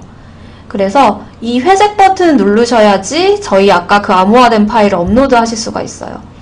그래서 노란색이 아니라 파일 변환 신고를 꼭 눌러주셔야 된다는 거. 그 다음에 파일 변환 신고를 누르면 이 화면으로 들어와요. 그래서 간혹 그 문의가 들어와서 보면은 좀 제가 알고 있는 화면은 다른 화면을 물어보세요. 그래서 가만히 들으면은 정기신고를 누르셨다는 거예요. 정기신고를 누르면 신고 작성을 직접 하시는 거거든요. 그래서 이상한 지금 알 수 없는 화면이 나오는 거고요. 절대 그렇게 하시면 안 되고 회색 버튼 누르셔야 되고 회색 버튼 들어오면 이 화면이 바로 뜬다. 그래서 이 화면이 뜨면 이 찾아보기 눌러요. 찾아보기 누르면은 아까 전에 제가 방금 저장한 그 파일을 찾으실 수가 있거든요. 그래서 그 파일을 찾으신 다음에 이렇게 찾아서 열기를 누르시고요. 열기를 누르면 이렇게 뜨거든요. 내가 선택한 파일 내역에. 그래서 지금 제가 선택한 파일 여기는 이제 2015년이라고 되어 있지만 2017-0112.101이라고 뜰 거예요. 그래서 뜨고 나면 끝나는 게 아니라 검증을 한번 하셔야 돼요. 검증이라고 하면 내가 지금 장부 작성을 할 때 아까 전에 설명드린 뭐 사업자를 거래 상대방이 사업자 번호를 올바르게 등록을 했는지, 홈택스 아이디랑은 일치하는지, 신고서상의 세액공제 금액이 일치를 하는지, 그런 것들. 네, 그래서 그런 검증 절차가 하나가 있고요. 그래서 그런 것들이 이제 내용 검증이고요. 파일 형식은 이제 국세청 홈택스 사이트의 아이디랑 일치하는지 등등, 이제 라인 그 숫자, 뭐 음수 값이 일치하는지 뭐 이런 것들. 그래서 이런 것들을 보는 거라서 두 가지 형식 검증과 내용 검증을 진행해야 돼요. 그래서 이 방법은 이제 지그재그로 진행을 한다고 알고 계시면 되는데, 먼저 첫 번째는 파일 형식 검증하기 눌러야 돼요. 파일 형식 검증하기 누르면은 이제 암호화되어 있는 파일이기 때문에 암호를 입력해야지 복호화가 되겠죠. 그래서 암호를 입력을 해요. 여기서 이 암호는 국세청 홈택스 사이트의 암호나 이지샵 암호가 아니라 아까 전에 제가 입력한 1, 2, 3, 4, 5, 6, 7, 8. 네, 그거를 넣어주시는 거고요. 그걸 눌러서 확인 누르면은 올바르면은 이제 그냥 이런 식으로 뜨고요. 만약에 올바르지 않으면 복호화에 실패하였다고 떠요. 그래서 암호만 올바르게 기재하면 지금 2단계로 넘어오실 수가 있거든요. 그래서 이걸 누르고 그 다음에 검증 결과 확인을 눌러서 지금 보고 계시는 내용 검증 납사수에 1이 뜨는지만 보시면 됩니다. 그래서 1이 뜨는지 보시고 그 다음에 내용 검증하기 들어오셔서 다시 검증 결과 확인 누른 다음에 여기 정상 납세자수에 1이 뜨시는지 보면 돼요. 근데 만약에 여기에 오류 납세자수, 오류 항목수에 1이 이렇게 뜬다라고 하시면은 그거는 뭔가 지금 신고서상에 오류가 있다는 거거든요. 그런 경우는 체크를 하시고 혹시나 어떤 건지 모르겠다라고 하시면 저희 쪽으로 문의를 주세요. 문의하시는 방법은 제가 아까 전에 계속 설명드렸다시피 이제 장부 사용 문의도 있고 전화 문의도 있으니까 둘 다 이용해 주시고요. 그래서 저는 이제 가정을 할게요. 1이 떴다고. 그래서 1이 뜨시면 여기서 또 끝나는 게 아니라 반드시 세 번째 전자파일 제출 이동을 누르셔야지 제출할 수 있는 화면으로 넘어가요. 이 화면으로. 이 화면에서 전자파일 제출하기까지 눌러서 이런 접수증까지 보셔야지 신고가 끝납니다. 근데 만약에 여기서 그냥 검증만 완료하고 닫아버리면 신고는 안 되는 거예요. 그래서 반드시 이 접수증까지 확인을 하셔야 된다고 알고 계시면 되고요. 이렇게 접수증까지 했으면은 좀 이상해요. 내가 신고서를 본 것도 아니고 올바르게 신고됐는지도 모르겠고, 그러신 분들은 국세청 사이트에서 아까 전에 부가가치세 누르면 나온다는 이 화면 있잖아요. 이 화면에 두 번째 스텝 2 신고 내역이라고 있습니다. 여기 들어가시면 이제 사업자 번호 검색하시면은 지금 제출한 신고서랑 첨부 서류들이 다 나오거든요. 그래서 여기서만 올바르게 확인이 되면 신고가 정상적으로 된 거예요. 그래서 여기에 있는 스텝 2 신고 내역을 활용하셔서 신고가 올바르게 됐는지도 확인을 하실 수가 있습니다. 네. 그래서 근데 지금 신고가 올바르게 됐다고 강조를 하는데 신고서를 내가 볼 줄을 모르겠네? 이렇게 생각하시는 분들이 있을 거예요. 내가 이 신고서가 맞는지, 내가 뭐 올바르게 된 건지, 나는 그냥 장부 작성하라는 대로 하고, 그냥 지금 이지샵에서 하라는 대로 파일 변환해가지고 신고했는데, 이 신고서가 도대체 맞는 거야? 이렇게 생각하시는 분들이 있으실 거예요. 그러신 분들을 위해서 제가 신고서를 보는 방법과 저희 장부가 어떻게 신고서로 만들어지는지 검증을 직접 하실 수 있는 방법을 조금 설명을 드릴게요. 저희 이제 장부, 간편이나 복식장부 신고를 완료하셨으면은 그 부가세 신고에 포함되는 매출 매입을 확인하실 수 있는 메뉴가 하나가 있어요. 그게 부가세 매출 매입장이라는 메뉴인데, 하실 일은 내가 지금 신고한 신고서를 한부 출력하셔도 상관없고요. 이 부가세 신고서 확인하기 누르신 다음에 나오는 이 팝업을 동시에 같이 띄우셔도 상관없어요. 그래서 같이 띄우고 보셔도 되고, 아니면은 그냥 하나 출력하셔서 같이 보셔도 상관없고요. 그래서 어느 메뉴랑 같이 보시면 되냐면, 왼쪽에 보시면은 수입비용 거래처 관리라고 있습니다. 여기서 부가세 매출 매입장이라고 있어요.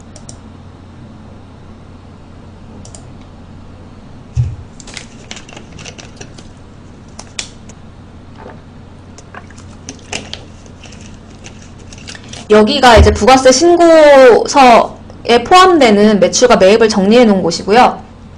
아까 전에 설명드린 기타 영수증이라든지 이제 기타 거래처 같은 경우 부가세랑 관련 없는 거는 여기서 안 나타나요. 그렇기 때문에 간편장부와 부가세 매출 매입장 먼저 보시고, 부가세 매출 매입장과 신고서 이렇게 세 가지 이렇게 연결고리를 보시면 내가 올바르게 장부 작성을 했는지 확인을 해보실 수가 있어요.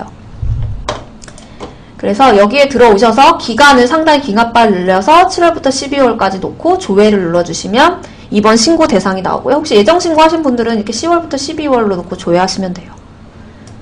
이렇게 해주시고 이렇게 조회를 누르면 이렇게 장부 작성한 내용이 나와요.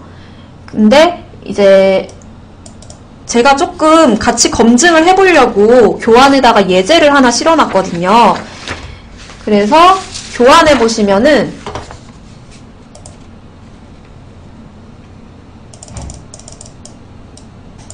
교환 슬라이드 중에 26 슬라이드부터 보시면은 여기가 부가세 매출 매입장 내역이고요. 27 슬라이드에 보면 예시 매출이 하나가 있고 30 슬라이드에 보면은 매입 예시를 적어놨어요. 그래서 제가 한번 장부랑 직접 비교해 보시라고 장부 올바르게 장부 작성한 예시도 이렇게 위에다가 같이 캡처해 놨으니까 같이 한번 이렇게 보시면 되고요. 저는 지금 교환에 올려드린 예제를 바탕으로 그 부가세 매출 매입장을 설명을 드릴 거예요. 신고서랑 같이 연결되도록. 네. 그래서 지금 교환 같이 띄워놓고 보시면 되실 것 같고요. 그래서 매출 같은 경우는 이제 여기 보시면 아까 전에 설명드린 이제 증빙별로 이렇게 보실 수 있는 매출 내역이 있고요. 그리고 날짜는 장부에 기재된 날짜 그대로 나옵니다. 그리고 여기 전자라고 적혀 있는 건 어떤 거냐면 저희 그 전자세금계산서 있잖아요. 그거를 발행한 경우는 O 표시가 되어 있어요. 그렇기 때문에 종이세금계산서 같은 경우는 이렇게 X라고 되어 있는 게 맞아요. 그래서 내가 발행한 게 혹시나 종이세금계산서인데 O라고 되어 있다라고 하시면 장부 가셔서 수정하시는 거예요. 이런 식으로 검증을 하시는 거죠. 그리고 예정 누락이 적혀 있어요. 그래서 예정 누락은 어떤 거냐면 예정 신고를 하신 분들만 해당 사항이 있어요. 그래서 신고 안 하신 분들은 이거는 다 X라고 되어 있으셔야 된다고 아시면 돼요. 그래서 X라고 안 되어 있으시면 안 되고요. 예정 신고 안 하신 분은 다 X라고 되어 있으셔야 됩니다. 그리고 예정 신고를 하신 분들 중에 혹시 누락한 매출이 있다라고 하시면 빼먹고 기재를 안 한 매출, 빼먹고 신고를 안 한 거는 O 표시가 되어 있어야 되는 거예요. 그래서 예정 누락은 첫 번째는 예정 신고를 안 하셨다고 하면은 다 X라고 되어 있는 게 맞고, 두 번째 예정 신고를 하신 분들 중에는 내가 누락한 게 없다라고 하면 다 X라고 되어 있어야 되고요. 내가 혹시나 매출 누락했다면 O 표시가 되어 있어야 되는 거예요. 네, 그래서 이렇게 보시면 되고요. 이렇게 매출이 기재된 거는 신고서에 제가 신고를 같이 띄우라고 말씀드렸는데 그렇게 한 이유가 이 신고서에 9번 금액이 있습니다. 그래서 일반 과세자 같은 경우는 이 9번에 있는 금액이랑 세액 있죠. 이거와 여기에 공급가의 부가세 금액이랑 신고서 일치를 해요. 근데 과세랑 면세를 같이 하신 아까 마트 설명드렸죠. 마트 하시는 분들은 일치를 안 하실 수가 있어요. 왜냐하면 면세 금액이 있기 때문에. 그러신 경우는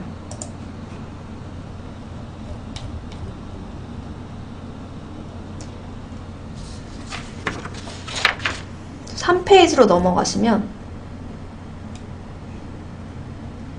끝에 면세사업 수익금액이라고 있습니다. 그래서 여기에 있는 금액을 더한 금액이랑 저기 아까 전에 요 금액이랑 일치를 해요.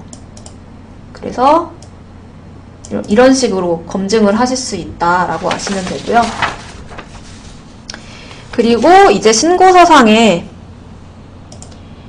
금액을 설명을 드리면 1번 세금계산서 발급부는 세금계산서 매출세금계산서 발행한 겁니다.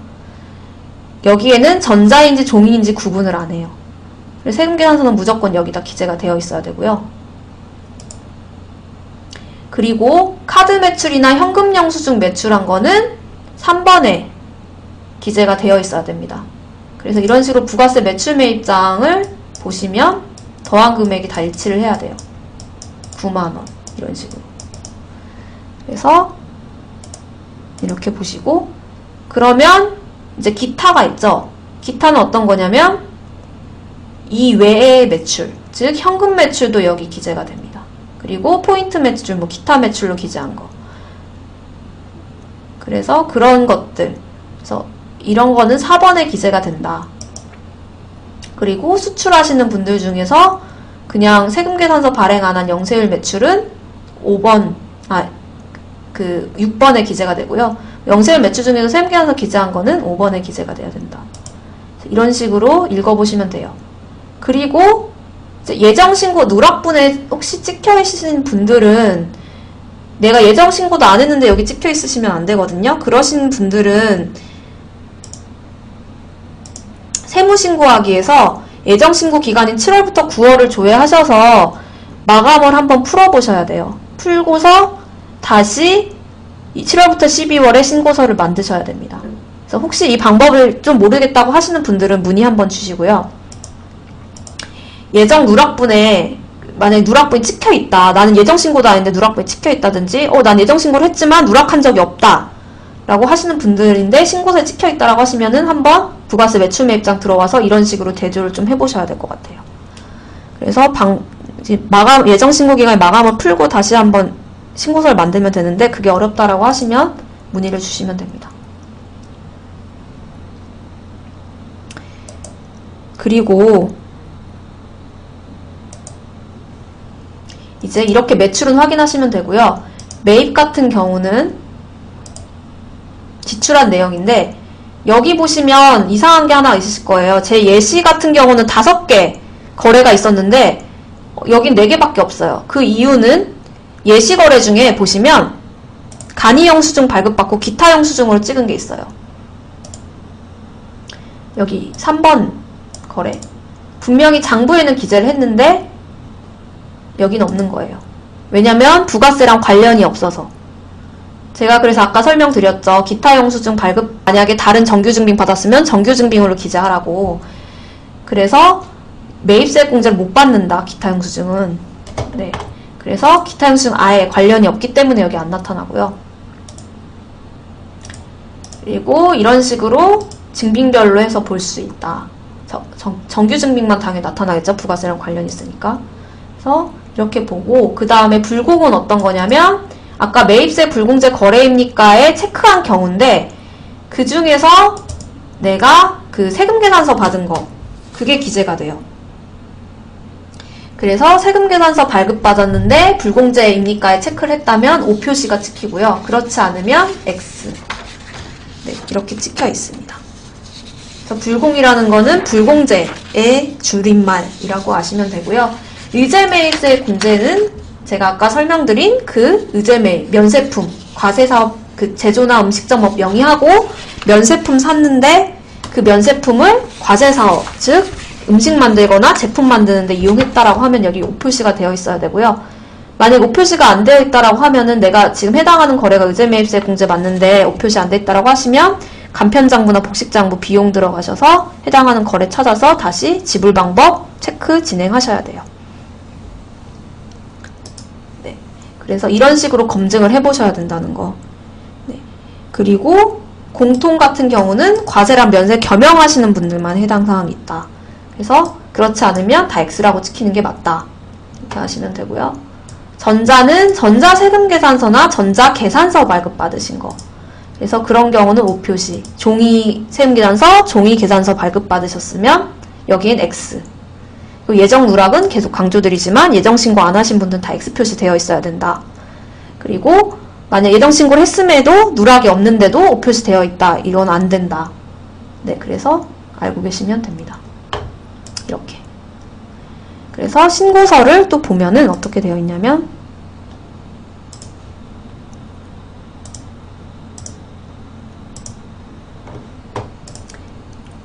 여기에 세금계산서 수치분 10번, 11번이 있고요. 세금계산서 수치분 일반 매입은 이제 비용 쪽에 매입세 공제로 찍히는 거. 그리고 고정자산 매입은 간편장부, 복식장부, 고정자산에 기재한 것 중에 세금계산서 받은 거. 여기에 10번이나 11번에 나눠서 적혀지고요. 그리고 이제 여기 예정신고 누락분은 계속 제가 누락분에 대해 설명드리는데 예정신고 안 하신 분들은 여기 0이라고 찍히는 게 맞다. 그리고 이제 기타공제 매입세액 14번 같은 경우는 이거의 자세한 내역은 어디 찍히냐면 신고서 3페이지 가보시면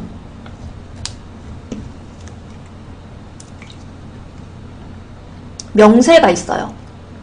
그래서 카드 영수증 발급받은 것 중에 일반 고정자산 나누어서 기재가 이렇게 되고요. 의제매입세액 공제 적용받는 금액이 여기 찍힙니다. 그 외에 이제 다른 거는 이제 아까 재고매입세액에 기재했다면 여기 찍히는 건데 웬만하면 아마 다른 거는 안 찍히실 거예요. 그래서 저희 이제 이 금액이 합계가 아까 그 신고서에 박힌다. 그래서 카드로 뭔가 사업과 관련해서 쓰고 매입세 공제 받은 거래들이 여기 찍히고 의제 매입세 공제 받는 것도 14번에 찍힌다. 그래서 15번이 나오고요. 그 다음에 이제 16번도 이제 의외로 많이 물어보시는 게 왜 그러냐면 매입세 불공제 거래입니까? 라고 해서 예라고 체크를 했는데 16번에 안 나타나서 물어보시는 경우가 있어요. 그래서 여기 찍히는 거는 카드나 현금 영수증 발급받고 매입세 불공제 거래입니까에 체크한 경우는 안 찍혀요. 여기에 찍히는 거는 세금계산서 발급받고 여기 10번이나 11번에 찍혔는데 그 중에 매입세 불공제 거래가 있다라고 하면 그때 찍혀요. 그래서 세금계산서 발급분에 대해서 매입세 불공제 거래입니까를 체크한 경우에 16번이 찍힌다고 보시면 돼요.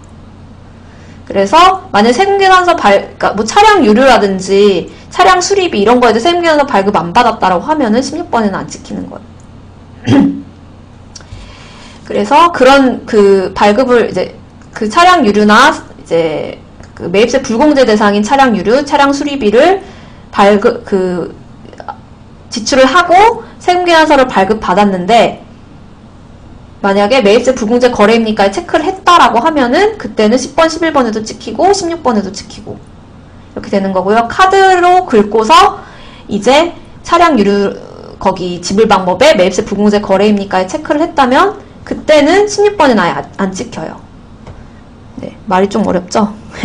그래서 그런 경우에만 이제 찍히기 때문에 세금계산서 발급분에 대한 매입세 불공제만 16번에 찍힌다고 알고 계시면 됩니다. 그리고 이제 일반 과세자는 해당 사항 없지만 과세랑 면세를 겸용하는 과면세 사업자는 이제 일정 부분, 면세 사업 매출에 대한 일정 부분이 16번에 찍힌다. 네, 이렇게 알고 계시면 되겠습니다. 이제 그래서 16번 명세는 어디 있냐면 또 3페이지 가시면 있어요. 그래서 신고서 뒤에 보면 명세가 다 있어요. 이런 식으로. 그래서 이 49번에 있는 금액은 세금계산서 발급분 중에 매입세 공제 못 받는 거. 접대비 같은 경우도 해당 사항이 있어요. 그래서 접대비도 세금계산서로 발급을 받았지만 이건 접대에 사용했다라고 하면은 그때는 여기 찍히게 되어 있어요. 근데 접대비를 카드로 긁었으면 안 찍히고요. 그리고 공통매입세 면세사업분. 공통매입세액은 과면세 사업자만 받을 수 있기 때문에 일반 과세자는 해당 사항 없다. 이렇게 되고요. 그 다음에 이제 18번 같은 경우는 기타 경감 공제세액인데 이것도 신고서 3페이지 가면은 나와 있습니다. 전자신고 세액공제는 자동으로 10,000원이 찍히고요. 여기 그 외에 이제 있는 것들. 그래서 웬만하면 거의 10,000원 정도 찍혀 있으실 거예요. 그래서 이렇게 명세를 같이 왔다 갔다 거리면서 보시면 된다. 그리고 19번 같은 경우는 아까 전에 제가 설명드렸다시피 찍히는 업종이 따로 있다. 모두 다 받을 수 있는 건 아니다. 그리고 여기 19번에 500만원이 산출 근거는 그 해당하는 소매업종이라든지 받을 수 있다면 이 3번, 괄호 3번에 금액만 찍히는 게 아니라 금액과 세액을 더한 금액이 여기에 찍혀요. 그래서 지금 여기 신고서에 보시면 카드 매출, 현금 영수증 매출에 공급 가액과 부가세를 더한 금액이 여기 찍힌다. 그래서 이걸 찍힌 금액을 곱하기 일정 비율 해서 계산이 된다. 그리고 이거는 받을 수 있는 업종이 따로 있다. 소매업종, 음식점업 이런 경우만 받을 수 있기 때문에 제조업 같은 경우는 이걸 못 받는다. 그래서 안 지키는 게 맞다. 네, 이런 식으로 알고 계시면 되고 아까 전에 이제 팝업창 떴을 때 만약 예정고지세액을 입력했다면 22번에 찍히실 수밖에 없어요. 그래서 이 지금 21만 3,769원에서 경감공제세액 등을 빼고 그 다음에 예정고지가 있다면 이 금액을 빼서 26번인 납부세액이 최종적으로 계산되고 여기서 플러스가 나오면 이 금액은 납부를 해야 되는 거고 마이너스가 나오면 아까 전 팝업창 확인하기 눌렀을 때 나오는 팝업창에서 입력한 계좌로 일반 환급은 30일 이내, 조기 환급은 15일 이내 환급이 된다. 이렇게 알고 계시면 되는데 한 가지 일반 과세자 같은 경우는 상관이 없는데요. 간이 과세자 분들 중에 그러신 분들이 있어요. 아, 저는 매입이 많아서 이번에 매출보다 매입이 더 많아서 환급을 받을 수 있는 거 아닌가요? 이렇게 묻는 분들이 있는데요. 간이과세자는 환급이라는 개념이 없어요. 그렇기 때문에 이제 간이과세자는 계산 구조가 조금 다르거든요. 일반 과세자랑. 이제 조금 어려운 말일 수도 있는데 지금 일반 과세자는 신고서를 보고 계시는 것처럼 매출세액에서 매입세액을 빼요. 간편하게 설명드리면 경감공제세가 없다고 보고 과세표준 매출세액에서 매입세액을 빼기 때문에 매입세액이 더 많아지면 당연히 마이너스가 나올 수도 있어요. 근데 간이과세자는 뭐 공제세액이 없다라고 가정을 하면은 그냥 그 공급가액 플러스 부가세, 즉 공급 대가에서 부가가치율이라는 거를 곱해서 거기에 10%가 납부세액이 돼요. 그 매입세액이라는 개념이 없거든요. 그래서 그 간이과세자 같은 경우에는 그 마이너스가 나올 수가 없어요. 납부세액이. 그래서 간이과세자가 아무리 매입세액을 많이 했다라고 하더라도 결국 그 환급세액이라는 게 나올 수가 없는 거예요. 그래서 계산 구조에 조금 문제라고는 아닌데 계산 구조에 때문에 나오는 거라고 아시면 되고요. 그렇기 때문에 간이과세자 분들 중에서 혹시 강의 듣는 분들 중에 간이과세자 분들이 있는데 저는 매입이 이번에 많아서 환급이 발생하지 않을까요? 근데 신고서 보니까 이상하게 0원이라고 되어 있는데 왜 그런 걸까요? 하면은 대부분 그런 문제라고 보시면 되세요. 그래서 계산 구조는 신고서를 가만히 보시면은 다 아실 수가 있으니까 한번 보시고 그래도 조금 이해가 안 간다면 문의 주시면은 답변을 얻으실 수가 있으실 것 같아요. 네. 그래서 간이과세자 분들은 이제 환급이라는 게 없다라고 한번 확인을 시켜드리고 싶고요. 그래서 이렇게 해서 신고서까지 한번 검토를 해보시면 이제 신고는 잘못 안 되실 거예요. 그래서 제가 오늘 체크해드릴 부분은 여기까지고요.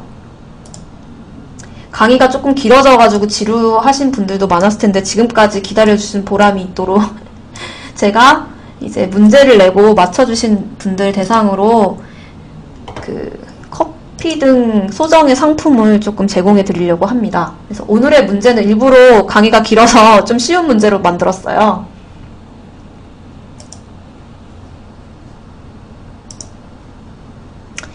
네, 문제는 뭐냐면요. 부가가치세 신고를 위해서 장부 작성을 다 했어요. 그래서 이제 나는 이제 신고를 해야 되니까 국세청 홈택스에서의 신고를 하려고 이제 전자파일, 아까 전에 제가 전자파일 계속 지금 보고 있었던 화면 그걸 생성하고자 하는데 저희 이지샵 자동장부의 어느 메뉴에서 네, 진행을 하면 될까요? 왼쪽에 있는 메뉴들 중에 제가 화면을 좀 띄워볼까요? 전자파일, 홈택스 신고를 마무리 지으려고 하는데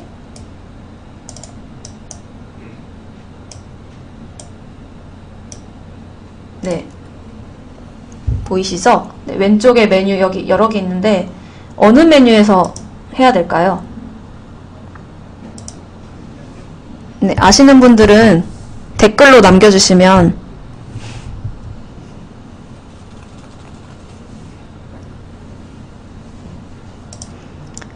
네, 맞춰주시는 분들은 제가 소정의 상품을 드리겠습니다. 상품을 미리 공개해야지 네, 상품을 미리 공개해야지 조금 아시려나요? 아, 네, 답변이 조금씩 올라오는 것 같네요. 상품은 어떤 거냐면요.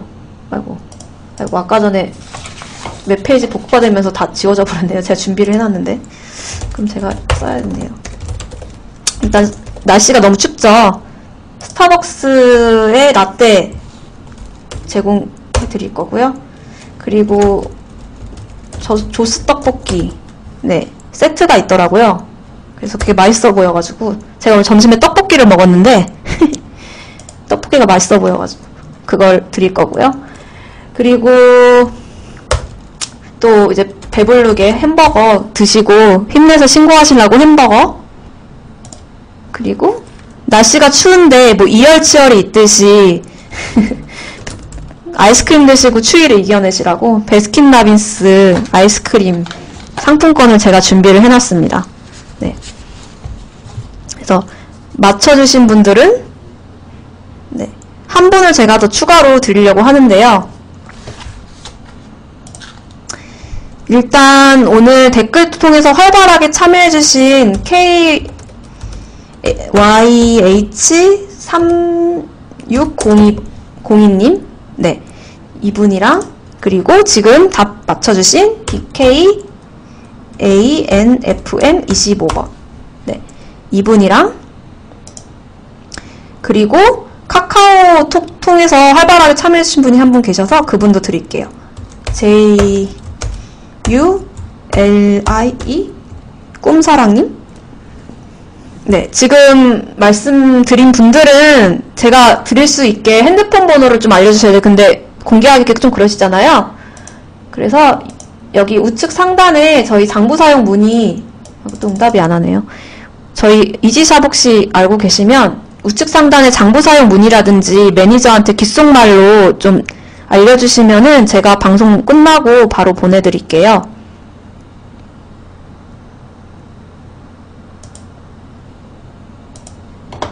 네, 그리고 카카오톡 참여자분들은 그냥 1대1 채팅 하시니까 거기다가 남겨주셔도 되세요. 네, 그리고 지금 한 분, 커피사업 대박님, CJY1989님, 네, 이분, 네 분 오늘 드릴 거고요. 네, 사다리 한번 타볼게요. 네, 먼저 활발하게 참여해주신 KYH3602님 계시죠? 네. 네, 조스 떡볶이 세트 보내드리겠고요. 이거 지금 퀴즈 맞춰주신 DK 시작하시는 분은 네, 햄버거 보내드릴게요. 참고로 햄버거는 K사와 L사가 두 개가 있어서요. 원하시는 거 선택해서 남겨주시면 제가 둘 중에 하나 보내드릴게요. K사와 L사는 어딘지 알고 계실 거라 생각합니다. 네.